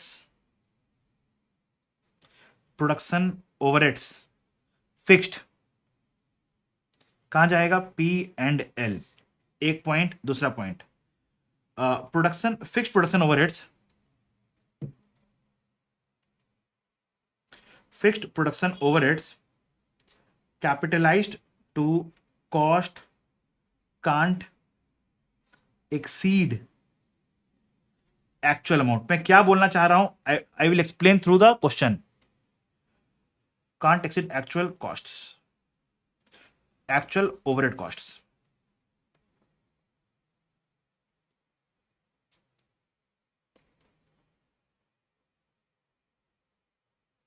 ओके चलो फिर आता है आपका अदर कॉस्ट। अदर कॉस्ट में क्या आ जाएगा आपका? Cost to bring the inventories to location and condition और बोरोइंग कॉस्ट। अगर बोरोइंग कॉस्ट लगा है तो वो भी कैपिटलाइज होगा। ओके नाउ चलो आगे चलते हैं। अब बोरोइंग कॉस्ट मतलब अगर inventory qualifies to be qualifying asset, अगर inventory qualifies to be qualifying asset तो definitely will capitalise the borrowing cost to the cost of inventory. Okay now अगर एग्रीकल्चरल प्रोड्यूस है तो, अगर एग्रीकल्चरल प्रोड्यूस है तो fair value less cost to sell on the date of harvest becomes the cost of fair value less cost to sell on the date of harvest. मैं फिर से repeat कर रहा हूं, fair value less cost to sell on the date of harvest becomes the cost of inventory. Clear everyone? मैंने पढ़ाया ये सब चीजें, मैंने पढ़ाया है राइट। चलो आगे चलो, joint product by product last में पढ़ाऊंगा, अभी रुक जाओ। सब्सिक्वेंटली कैसे होता है? एट लोअर ऑफ कॉस्ट और एनआरवी, लोअर ऑफ कॉस्ट और एनआरवी। ये जो इवैल्यूएशन होता है ये has to be done on an item by item basis. This evaluation of cost और NRV has to be done on an item by item basis. आगे चलो, NRV कैसे निकालते हो? Estimated selling price minus cost to sell is your NRV. Now adjusted for, हाँ, अब cost यहां पे कैश डिस्काउंट यहां भी एडजस्ट नहीं होता है। ओके चलो, अब कुछ कुछ इंपॉर्टेंट पॉइंट बोलूंगा, समझा। NRV takes into consideration fluctuations of estimate selling price और cost to sell. Okay, NRV and fair value is not the same. 19-20 का फर्क है क्या? नहीं, 19,000 का फर्क है। ओके, एनआरवी और फेयर वैल्यू सेम नहीं है, दोनों अलग अलग हैं। Okay, now NRV of the quantity, अब समझो यहां पे मेरे पास एक इन्वेंट्री पड़ा हुआ है, जिसके लिए मैंने सेल करने का कॉन्ट्रैक्ट साइन कर लिया है लेकिन सेल नहीं किया है। मेरे पास एक इन्वेंट्री पड़ा हुआ है जिसके लिए सेल करने का कॉन्ट्रैक्ट कर लिया है लेकिन सेल नहीं किया है। तो जिस प्राइस पे सेल करने का कॉन्ट्रैक्ट किया है ना, दैट विल बिकम, अब वो हो जाएगा आपका एस्टिमेट सेलिंग प्राइस, और आप उससे एनआरवी निकालोगे। अब समझ रहे बात को? मार्केट पे कोई भी प्राइस हो, हमें मतलब नहीं है। मैं एग्जांपल दूं क्या? मैं एग्जांपल दे रहा हूं, देखो मेरे पास 1,000 यूनिट्स था इन्वेंट्री का, जिसका कॉस्ट था 100 रुपीज पर यूनिट। नाउ इसमें से 300 यूनिट्स को सेल करने का मैंने कॉन्ट्रैक्ट कर लिया है at a price of 120 per unit. Okay, overall cost to sell कितना है? कॉस्ट टू सेल है 5। नाउ मार्केट प्राइस कितना है? Estimated selling price, overall estimated selling price कितना है? ये है आपका 104, ये है आपका 103। अब बताओ कैसे इवैल्यूएशन करोगे इन्वेंट्री का वैल्यूएशन का? So for 300 units and for 700 units, so 300 units का क्या बोलूंगा? कॉस्ट है मेरा 100 पर यूनिट, एनआरवी है मेरा कितना? 120 माइनस 5 इज 115 पर यूनिट। तो मेरा वैल्यूएशन कितना होगा? 300 इंटू 100 इज 30,000। बोलो क्लियर है क्या? अब इस 700 का क्या होगा? कॉस्ट है 100 पर यूनिट, एनआरवी कितना है? 103 माइनस 5 इज 98 पर यूनिट। ओके, नाउ तो वैल्यूएशन कितना हो जाएगा? ये हो जाएगा 98, 300 इंटू 98,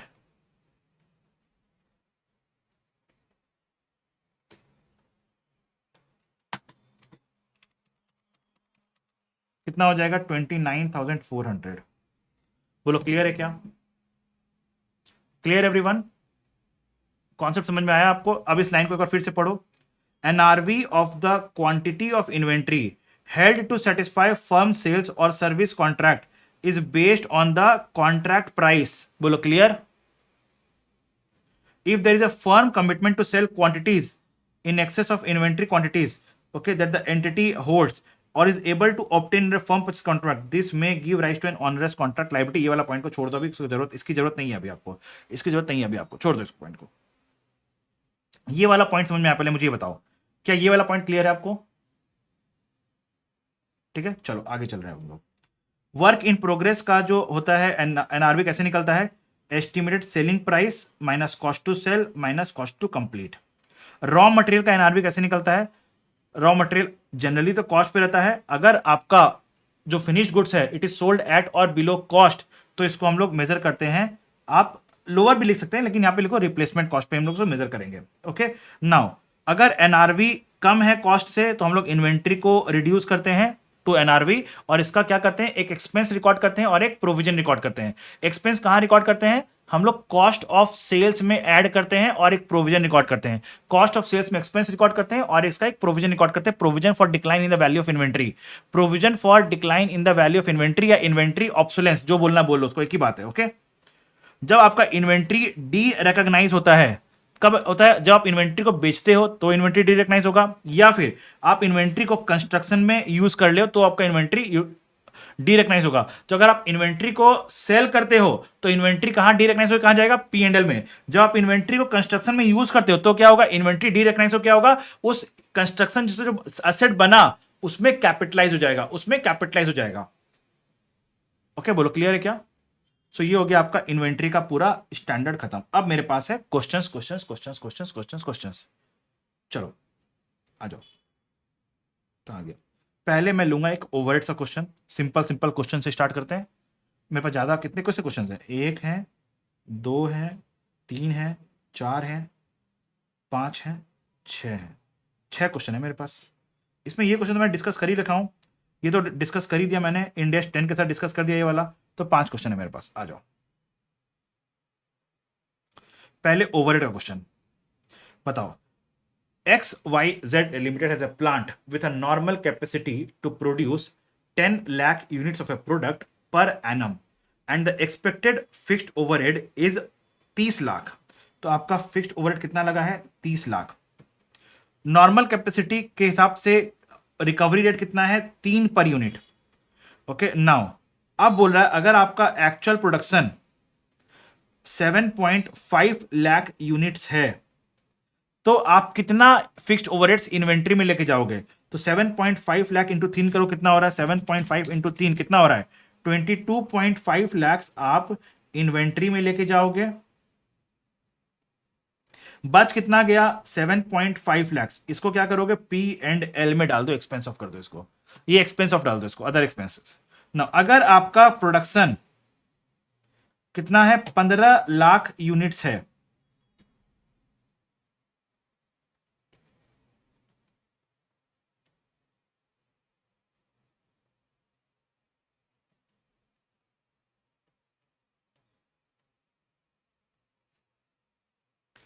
तो क्या होगा? तो इंटू 3 करोगे तो 45 लाख हो गया। लेकिन क्या we can capitalize 45? No, limit to 30, limit to 30। So आप 30 लाख को इन्वेंट्री में कैपिटलाइज कर दोगे। बोलो क्लियर है? चलो एक क्वेश्चन हो गया। ओवरहेड का एक और क्वेश्चन है, चलो ये भी सॉल्व करो। अगर ये सॉल्व कर डाला तो ओवरहेड्स पूरा क्लियर हो गया आपका। क्या बोल रहा है देखो, मेरे पास पूरा फुल कैपेसिटी था 10,000 लेबर आवर्स का, फुल कैपेसिटी था मेरे पास 10,000 लेबर आवर्स का, और नॉर्मल कैपेसिटी था 75 लेबर आवर्स का। एक्चुअल हुआ है 6500। आपका ओवरहेड्स था फिक्स्ड 1500 का, वेरिएबल 2600 का। तो हमें एलोकेशन किसका करना होगा? फिक्स्ड का। तो आ जाओ, बोला वेरिएबल ओवरहेड्स कितना है? 2600। तो ये पूरा का पूरा इन्वेंट्री में चल जाएगा, इसमें कोई दिक्कत नहीं है। फिक्स्ड प्रोडक्शन ओवरहेड्स कितना लगा है? 1500। नॉर्मल कैपेसिटी कितना था? 7500। एक्चुअल प्रोडक्शन कितना हो गया? 6500। तो आप क्या करोगे? आप क्या करोगे? इन्वेंट्री में कितना जाएगा? 1500 का कॉस्ट डिवाइडेड बाय 7500 का आपका नॉर्मल कैपेसिटी इंटू 6500 कितना हो गया? 1300। तो 1300 आपका इन्वेंट्री में चल जाएगा। जो बचा कितना? 200। तो ये चल जाएगा आपका पी एंड एल में, ये चला गया आपका पी एंड एल में, हटा दो इसको। तो बताओ what is the total production overhead capitalized to the cost of inventory?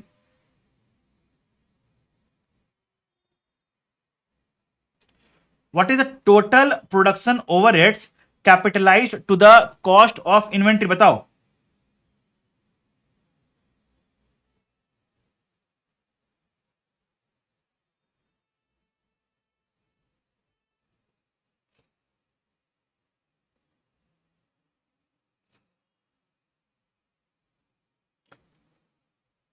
तेरह सौ हो गया फिक्स्ड, 2600 हो गया वेरिएबल। तो 1300 प्लस 2600 इज 3900। क्लियर यहां तक? नाउ तो अब आपका एक बात बताओ, क्वेश्चन मांग क्या रहा है? अब ये तो देखो, क्वेश्चन बोल रहा है how overhead cost will be allocated to cost of good sold and closing inventory. बोल रहा है जो आपका ओवरहेड कॉस्ट इन्वेंट्री में गया ना 3900, इसमें से कितना portion cost of good sold में जाएगा और कितना पोर्शन क्लोजिंग इन्वेंटरी में जाएगा, ये बताना है हमें। हमें ये बताना है इन दोनों में कितना कितना जाएगा, ये बताना है। तो आ जाओ पहले एनालिसिस ऑफ यूनिट्स कर लेते हैं हम लोग। Now will do analysis of units.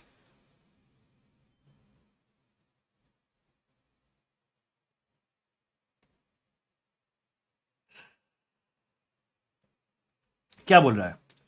Closing inventory is equal to opening plus production minus sales units. तो ओपनिंग कितना है? 2500। प्रोडक्शन कितना गया? 6500। क्वेश्चन में दिया हुआ है देखो, ओपनिंग दिया हुआ 2500, प्रोड्यूस किया 6500, सेल किया 6700। सेल किया है 6700, तो बचा कितना 2300 क्लोजिंग में बचा, ठीक है। अब एक बात बताओ, यहां पे मेथड कौन सा लग रहा है, फीफो मेथड, मतलब ये जो हम लोग यूनिट सेल किए ना 6700, ये सेल कहां से किए होंगे बताना तो।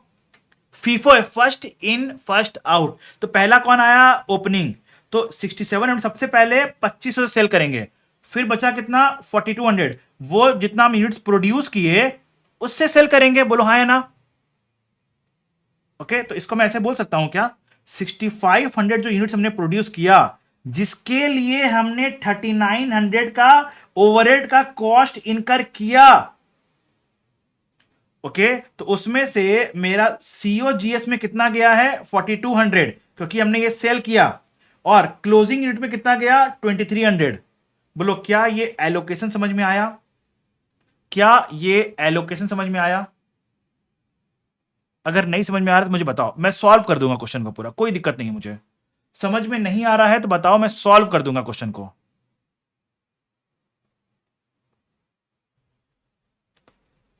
आई बिलीव यहां तक तो आपको समझ में आ ही गया होगा।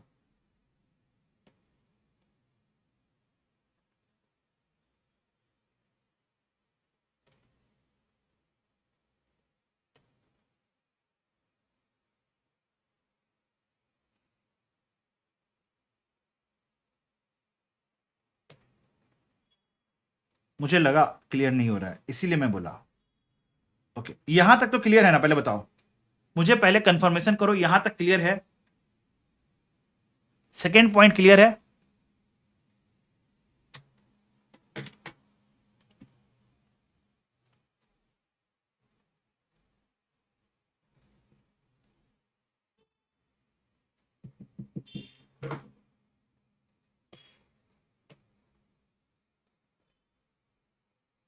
ये क्लियर है ना, पहले मुझे ये कंफर्म कर दो, ये क्लियर है। चलो वेरी गुड। चलो तीसरा पॉइंट, इसका मतलब हम लोग ऐसे बोल सकते हैं क्या, overhead costs incurred to produce 6500 units, देखो लिखा हुआ है ना, हमने इस साल कितना यूनिट्स बनाया 6500 यूनिट बनाया, तो उसको बनाने के लिए हमारा ओवरहेड कॉस्ट कितना लगा 3900। क्लियर, ये वाला पॉइंट भी क्लियर है। चलो चौथा पॉइंट बताओ। अब हमें यह जानना पड़ेगा कि जो ये 65, हमें जानना क्या है कि जो 6500 यूनिट्स हमने बनाया ना, हमें ये इवेल्युएट करना है कि जो 6500 यूनिट्स हमने बनाया उसमें से कितना हमने सेल कर दिया, मतलब कितना हमने कॉस्ट ऑफ गुड्स सोल्ड में आ रहा है, और कितना मेरा क्लोजिंग इन्वेंटरी में आ रहा है, is what we need to evaluate now, is what we need to evaluate now. बोलो क्लियर। ओके, ना कैसे करेंगे इवेल्युएट, तो हम लोग बोल रहे हैं closing inventory is equal to opening plus production minus sales. तो ओपनिंग कितना यूनिट था बताओ, तो ओपनिंग यूनिट्स कितना था 2500,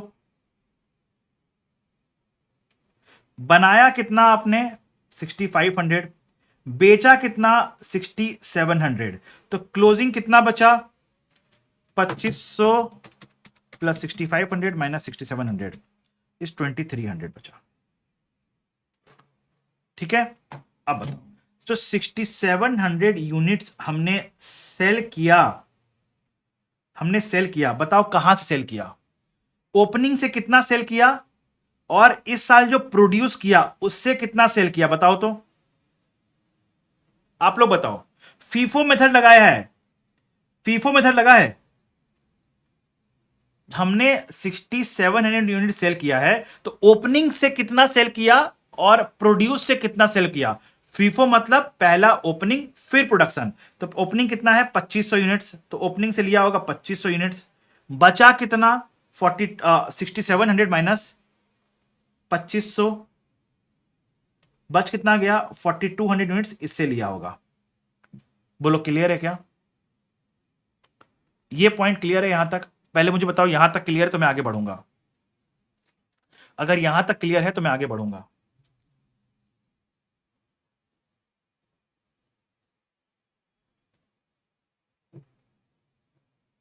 ओके चलो, नाउ नाउ अब मुझे बताना क्या हम लोग इसको ऐसे बोल सकते हैं क्या,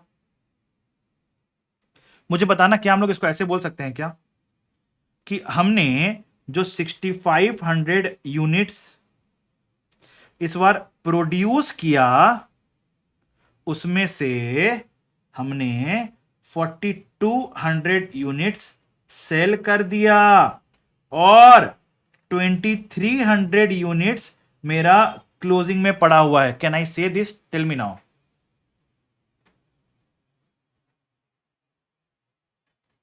कैन आई से दिस?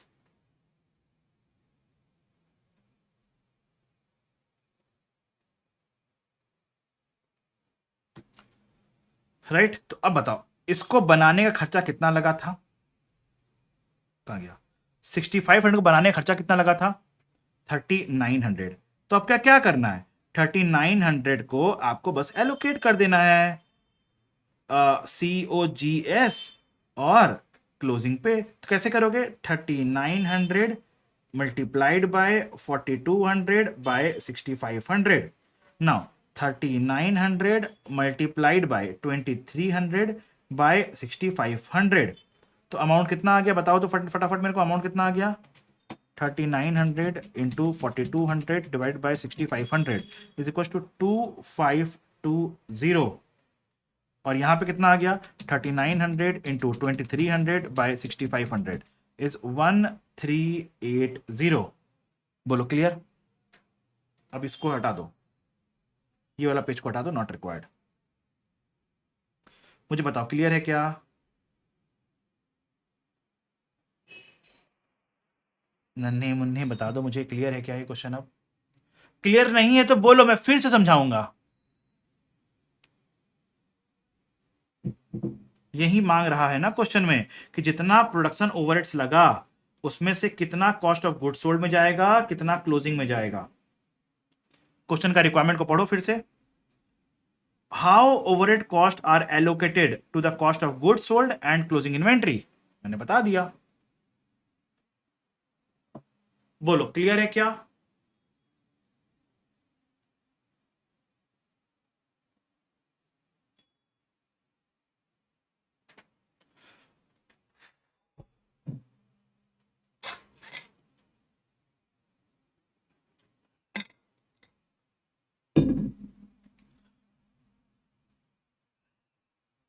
ऊपर में कुछ क्वेश्चन को हम लोग छोड़ के आए थे, आज सॉल्व कर लेते हैं। On 31st March 20X1, the inventory of ABC includes spare parts which it had been supplying to a number of different customers for some years. The cost of a spare part was 10 million. And based on retail prices at 31st March 2001, the expected selling price of the spare parts is 12 million. Okay. Now, on 15th April 2001, due to market fluctuations, the expected selling price of the stock spare parts in the stock reduced to 8 million. The estimated selling expenses required to make the sales would be 0.5 million. Financial statements were authorized by the board of directors on 20th April 2001. At 31st March 2002, directors noted that such inventory is still unsold and lying in the warehouse of the company. Directors believe that the inventory is in a saleable condition and the active marketing would result in an immediate sale. Since the market conditions are improved, the estimated selling price of the inventory is 11 million and the estimated selling expense will be 0.5 million. What will be the value of inventory on the following dates? बताओ question में clear है? Question कोई दिक्कत है क्या? Question में कोई दिक्कत है क्या? नहीं समझ में आया तो आओ लाइन चार्ट समझा देता हूं। क्या बोल रहा है क्वेश्चन, पढ़ो एक एक। On 31st March 2001, inventory of ABC includes spare parts which it had been supplying to a number of different customers for some years, जिसका कॉस्ट था 10 million. When based on the retail prices at 31st March 2001, the estimated selling price जो था उसका 12 million था. Okay, on 15th April 2001, due to market fluctuations, the estimated selling price of the stock reduced to 8 million. Okay. The estimate selling expense required to make the sales is 0.5 million. Okay, यहाँ पे 0.5 million और यहाँ भी 0.5 million मैं मान रहा हूं, दोनों जगह सेम ही होगा। Financial statements were authorized by the board of directors on 20th of April X1। तो अगर ऑथोराइजेशन के पहले अगर एनआरवी फॉल कर गया तो बताओ हम लोग, ये क्या होगा मेरे लिए? एडजस्टिंग इवेंट हो जाएगा। मैंने आज तो बताया आशीष, अगर फेयर एनआरवी डिक्रीज होता है तो it is an adjusting event. अगर एनआरवी डिक्रीज होता है तो इट्स एन एडजस्टिंग इवेंट। तो मेरा एनआरवी क्या होगा? मेरा एनआरवी होगा 7.5। मेरा एनआरवी हो जाएगा कितना? 7.5। तो मेरा इसका एंट्री क्या हो जाएगा? Cost of goods sold account debit to inventory by how much? 2.5 million. 2.5 million, ये एडजस्टिंग इवेंट हो जाएगा 2.5 मिलियन। ओके, और मेरा इन्वेंट्री का वैल्यू कितना हो जाएगा? मेरे इन्वेंट्री का वैल्यू कितना हो जाएगा? 7.5। ओके, फिर क्या बोल रहा है ना? यहां तो हो गया एट 31 मार्च 20x2। यहां पे since directors believe that the inventory is in a sellable condition, okay, now and the active market would result in an immediate sale. Since the market conditions have improved, the estimated selling price, बोला यहां पे मेरा estimated selling price कितना है? 11 minus 0.5। मेरा NRV हो गया कितना? 10.5। मेरा एनआरवी कितना हो गया? 10.5। और मेरा कॉस्ट कितना मानेंगे यहां पे हम लोग? कॉस्ट मानेंगे 10। कॉस्ट आएगा 10, एनआरवी हो गया इतना। तो मेरा यहां पे कितना पे आ जाएगा वैल्यू? कॉस्ट पे 10 पे आ जाएगा। तो हम लोग इस वैल्यू को रिवर्स करेंगे। ये जो 2.5 का जो आपने डिक्लाइन किया था, इसको हम लोग रिवर्स कर देंगे। इसको हम लोग रिवर्स कर देंगे। बोलो क्लियर है क्या? क्लियर है क्या? ये रिवर्स हो जाएगा। ओके, अच्छा क्वेश्चन है, अच्छा क्वेश्चन था, इजी था, अच्छा था। Valuation of inventory raw material, ये आप देख लो। चलो आ जाओ, आ जाओ, डिस्कस कर लेते हैं। बोला इन रॉ मटेरियल है जिसका कॉस्ट है 400 per kg. Company does not sell raw material but use in the production of finished goods. The finished goods in which raw material is used are expected to be sold. Okay, देखो क्या बोल रहा है, eight below cost. तो हम लोग raw material को, in that case हम लोग रॉ मटेरियल को किस पे रिकॉर्ड करेंगे? रॉ मटेरियल को रिकॉग्नाइज करेंगे एट इट्स रिप्लेसमेंट कॉस्ट। कितना है रिप्लेसमेंट कॉस्ट? 300 पर KG, at the rate of 300 पर केजी। हमारे पास कितना रॉ मटेरियल है? 10,000। सो 10,000 इंटू 300 इज इक्वल टू कितना हो गया? 30,000, 3 lakh, 30 lakhs. 10,000 into 300 is 30 lakhs.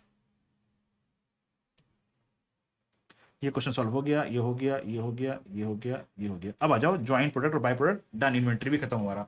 Joint product, by product. अब ज्वाइंट प्रोडक्ट और बाय प्रोडक्ट में पहले मैंने तो अकाउंटिंग तो समझा दिया, बट फिर भी एक बार पहले कॉन्सेप्ट समझ लो, उसके बाद फिर हम लोग इसके अकाउंटिंग में भी आते हैं। क्या बोल रहा है? The outcome is joint products. अगर आपका ज्वाइंट प्रोडक्ट मतलब प्रोडक्ट ए प्रोडक्ट बी ऐसे निकला है, तो वो क्या बोल रहा है? अगर कन्वर्जन कॉस्ट सेपरेटली आइडेंटिफिएबल है, आपको मालूम है कि अगर प्रोडक्ट ए का इतना कॉस्ट है, प्रोडक्ट बी का इतना कॉस्ट है, अगर सेपरेटली मालूम है तब तो कोई दिक्कत ही नहीं है। अगर सेपरेटली आपको मालूम है कि प्रोडक्ट ए का इतना कॉस्ट है, प्रोडक्ट बी का इतना कॉस्ट है, तब तो कोई दिक्कत नहीं है। लेकिन अगर सेपरेटली आइडेंटिफिएबल नहीं है, सेपरेटली सेपरेटली आइडेंटिफिएबल नहीं है, तो क्या करोगे? एलोकेट करोगे। कैसे इसको? In the ratio of the sales value, in the on the basis of relative sales value of each of the product. Okay, now अब फिर बाय प्रोडक्ट के लिए क्या बोल रहा है? The outcome is a main product with a by product, और by product immaterial है तो उसका क्या करोगे? इमटेरियल है तो by product is measured NRV and this value is deducted from the cost of the main product. अगर material है तो इसको ट्रीट करेंगे ज्वाइंट प्रोडक्ट, अगर मटेरियल है तो ट्रीट करेंगे ज्वाइंट प्रोडक्ट। समझो, अगर आपका आउटकम ज्वाइंट प्रोडक्ट है, अगर आप, मैं रिपीट कर रहा हूं, अगर आपका आउटकम ज्वाइंट प्रोडक्ट है और कॉस्ट सेपरेटली आइडेंटिफिएबल है, बहुत बढ़िया, वाह वाह वाह वाह वाह। ओके, अगर उसका कॉस्ट सेपरेटली आइडेंटिफिएबल है, बहुत बढ़िया। अगर नहीं है, कोई दिक्कत नहीं। अगर नहीं है, कोई दिक्कत नहीं। उसको हम रिलेटिव सेल्स वैल्यू के बेसिस पे एलोकेट कर देंगे ना। अगर outcome main product plus by product है और बाय प्रोडक्ट इमटेरियल है तो बाय प्रोडक्ट का जितना भी आपको एनआरवी होगा उसको हम लोग कॉस्ट से माइनस कर देंगे, टोटल कॉस्ट से। ओके, और अगर बाय प्रोडक्ट मटेरियल है तो बाय प्रोडक्ट को भी ज्वाइंट प्रोडक्ट मानेंगे, मेन प्रोडक्ट मानेंगे। ओके, चलो अब आ जाओ इसके क्वेश्चन पे।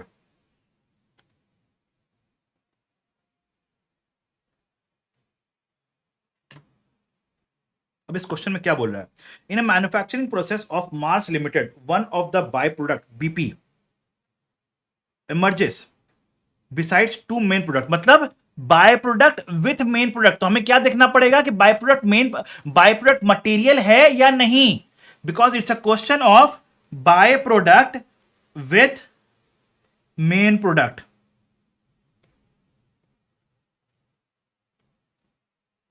ओके, मेन प्रोडक्ट MP1 और MP2। नाउ अब देखो, फिर आपको डिटेल्स पूरा दिया हुआ है कॉस्ट का। फिर क्या बोल रहा है? Average market price of MP1 और MP2 का एवरेज मार्केट प्राइस दिया हुआ है and by product is sold at 20 per unit.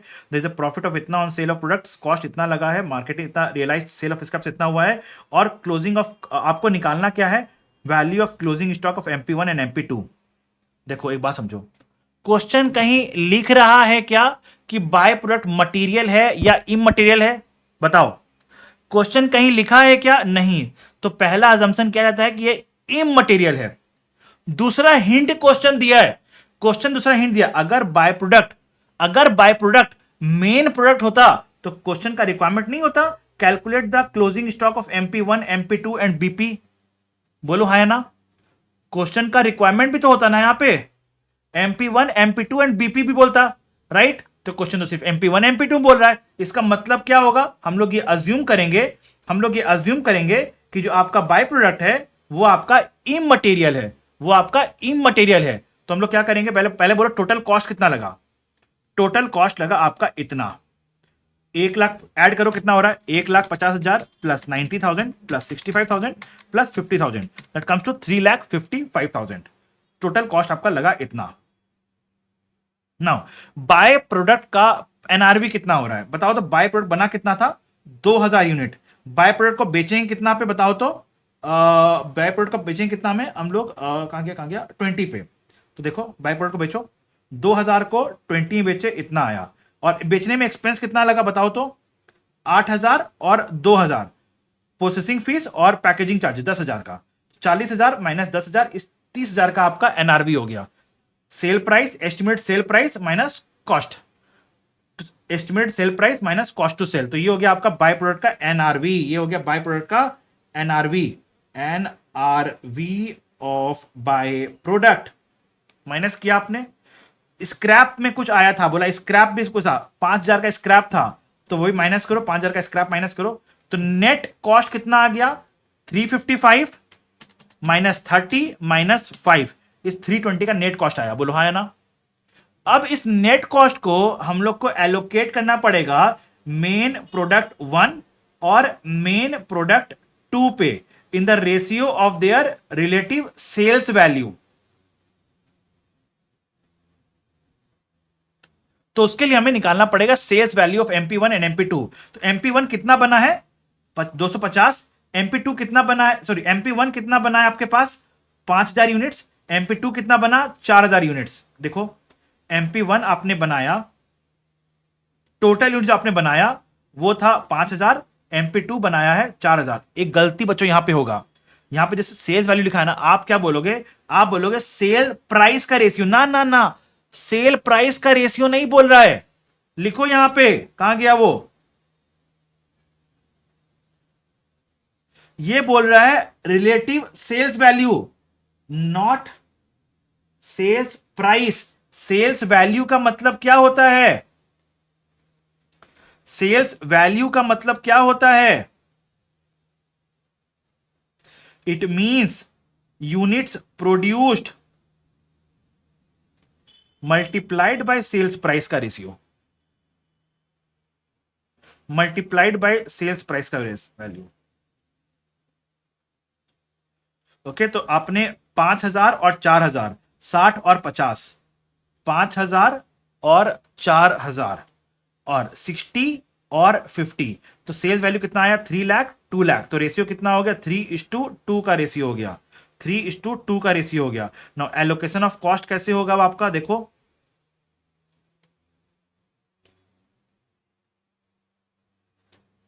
Allocation of cost कैसे होगा, टोटल कॉस्ट कितना लगा था 3,20,000, तो MP1 पे कितना जाएगा 3/5, 2 पे कितना जाएगा 2/5, तो टोटल कॉस्ट कितना हुआ 192,000, 128,000। यूनिट्स कितना प्रोड्यूस किया 5,000, 4,000, तो कॉस्ट पर यूनिट कितना हो गया 192,000 divide by 5,000 is 38.4, 128,000 divide by 4,000 is 32। Okay, now अब हमें निकालना है what is the value of inventory. तो बताओ MP1 का कितना यूनिट्स बचा हुआ है 250, 2 का 100, तो आ जाओ MP1 का 250 यूनिट्स बचा हुआ है इंटू 38.40 इज 9600, MP2 का 100 यूनिट्स बचा हुआ है, कॉस्ट 32 है, सो 32 से 3200 इतना आ गया वैल्यू ऑफ इन्वेंट्री।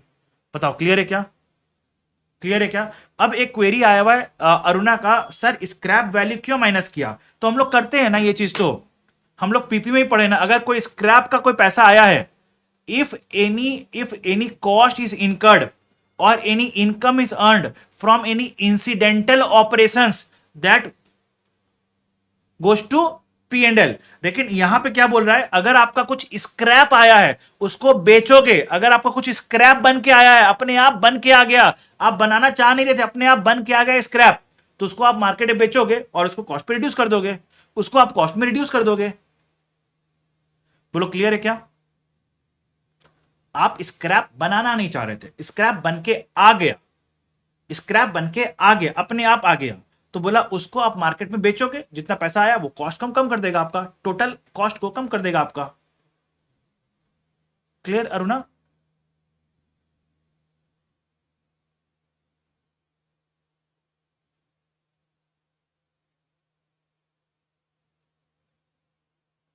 तो ये हो गया आपका ज्वाइंट प्रोडक्ट और बाय प्रोडक्ट का क्वेश्चन, ठीक है। ये वाला क्वेश्चन 29 हमें डिस्कस करना चाहिए था, बट ये वाला हमने डिस्कस कर लिया है, ये हमने डिस्कस कर लिया है। ओके, क्वेश्चन आ रहा है अरुणा का, why deducted from by product. By product पे कहां डिस्कस माइनस किया हमने, देखो हमने ओवरऑल माइनस किया है, टोटल कॉस्ट इतना, बाय प्रोडक्ट्स का इतना आया, स्क्रैप का इतना आया, हमने ओवरऑल में माइनस किया है। अरुणा हमने ये 5,000 बाय प्रोडक्ट से माइनस नहीं किया है, हमने ओवरऑल में माइनस किया है। अगर आप ये 10,000 का कॉस्ट बोल रहे हो, अगर आप ये 10,000 का कॉस्ट बोल रहे हो, सो हमें क्या बोला था कॉन्सेप्ट, देखो हमें कॉन्सेप्ट क्या बोला था, देखो कॉन्सेप्ट क्या बोल रहा था, by product is measured at NRV and this value is deducted from the cost of main product. NRV हमें माइनस करना पड़ेगा, तो एनआरवी मतलब क्या होता है, estimate selling price minus cost to sell. तो बाय प्रोडक्ट का एनआरवी कितना है, बाय प्रोडक्ट का एनआरवी कितना है, तो बाय प्रोडक्ट का एस्टिमेट सेलिंग प्राइस 20 है, कॉस्ट टू सेल क्या है, प्रोसेसिंग चार्जेस और पैकेजिंग चार्जेस, ये हो गया cost to sell. 8,000 plus 2,000 is the cost to sell. Okay, चलो ये हो गया आपका ज्वाइंट प्रोडक्ट बाय प्रोडक्ट का क्वेश्चन भी हो गया आपका। So with this we complete our inventories as well. Okay, so आ जाओ यहां पे, इसको भी कंप्लीट करो, कॉपी टेस्ट डाल इन्वेंटरीज, डन। ओके, चलो अब आ जाओ मिस्टेक्स पे। तो इंडेस 2 में हमारे ब्रॉडली 3 गलतियां हो सकती है, मैं उन तीनों गलतियों को आपको डिस्कस कर देता हूं। पॉइंट नंबर 1, जब हम लोग ओवरहेड्स का काउंटिंग करते हैं ना फिक्स्ड ओवरहेड्स के लिए, तो उसमें आपको यहां पे समझना है, फिक्स्ड ओवरहेड्स में अगर आपका actual production is more than normal capacity, मतलब समझो आपका ओवरहेड्स का खर्चा लगा है 5,000, ओके, आपका नॉर्मल कैपेसिटी था 100 यूनिट, 100 यूनिट, तो आपका रिकवरी रेट क्या हो गया, what is the cost per unit, 50 rupees per unit. आपने एक्चुअली बना दिया 120 यूनिट, तो 50 इंटू 120 कितना हो गया 60, 6,000। तो क्या आप 6,000 कैपिटलाइज कर सकते हो, नहीं, तो आपको कहां अपने आप को रिस्ट्रिक्ट करना होगा, 5,000 तक रिस्ट्रिक्ट करना होगा। Then capitalize full overhead to the cost of inventory, that is full overhead, जितना आपका एक्चुअल लगा, लिखो यहां पे एक्चुअली इनकर्ड,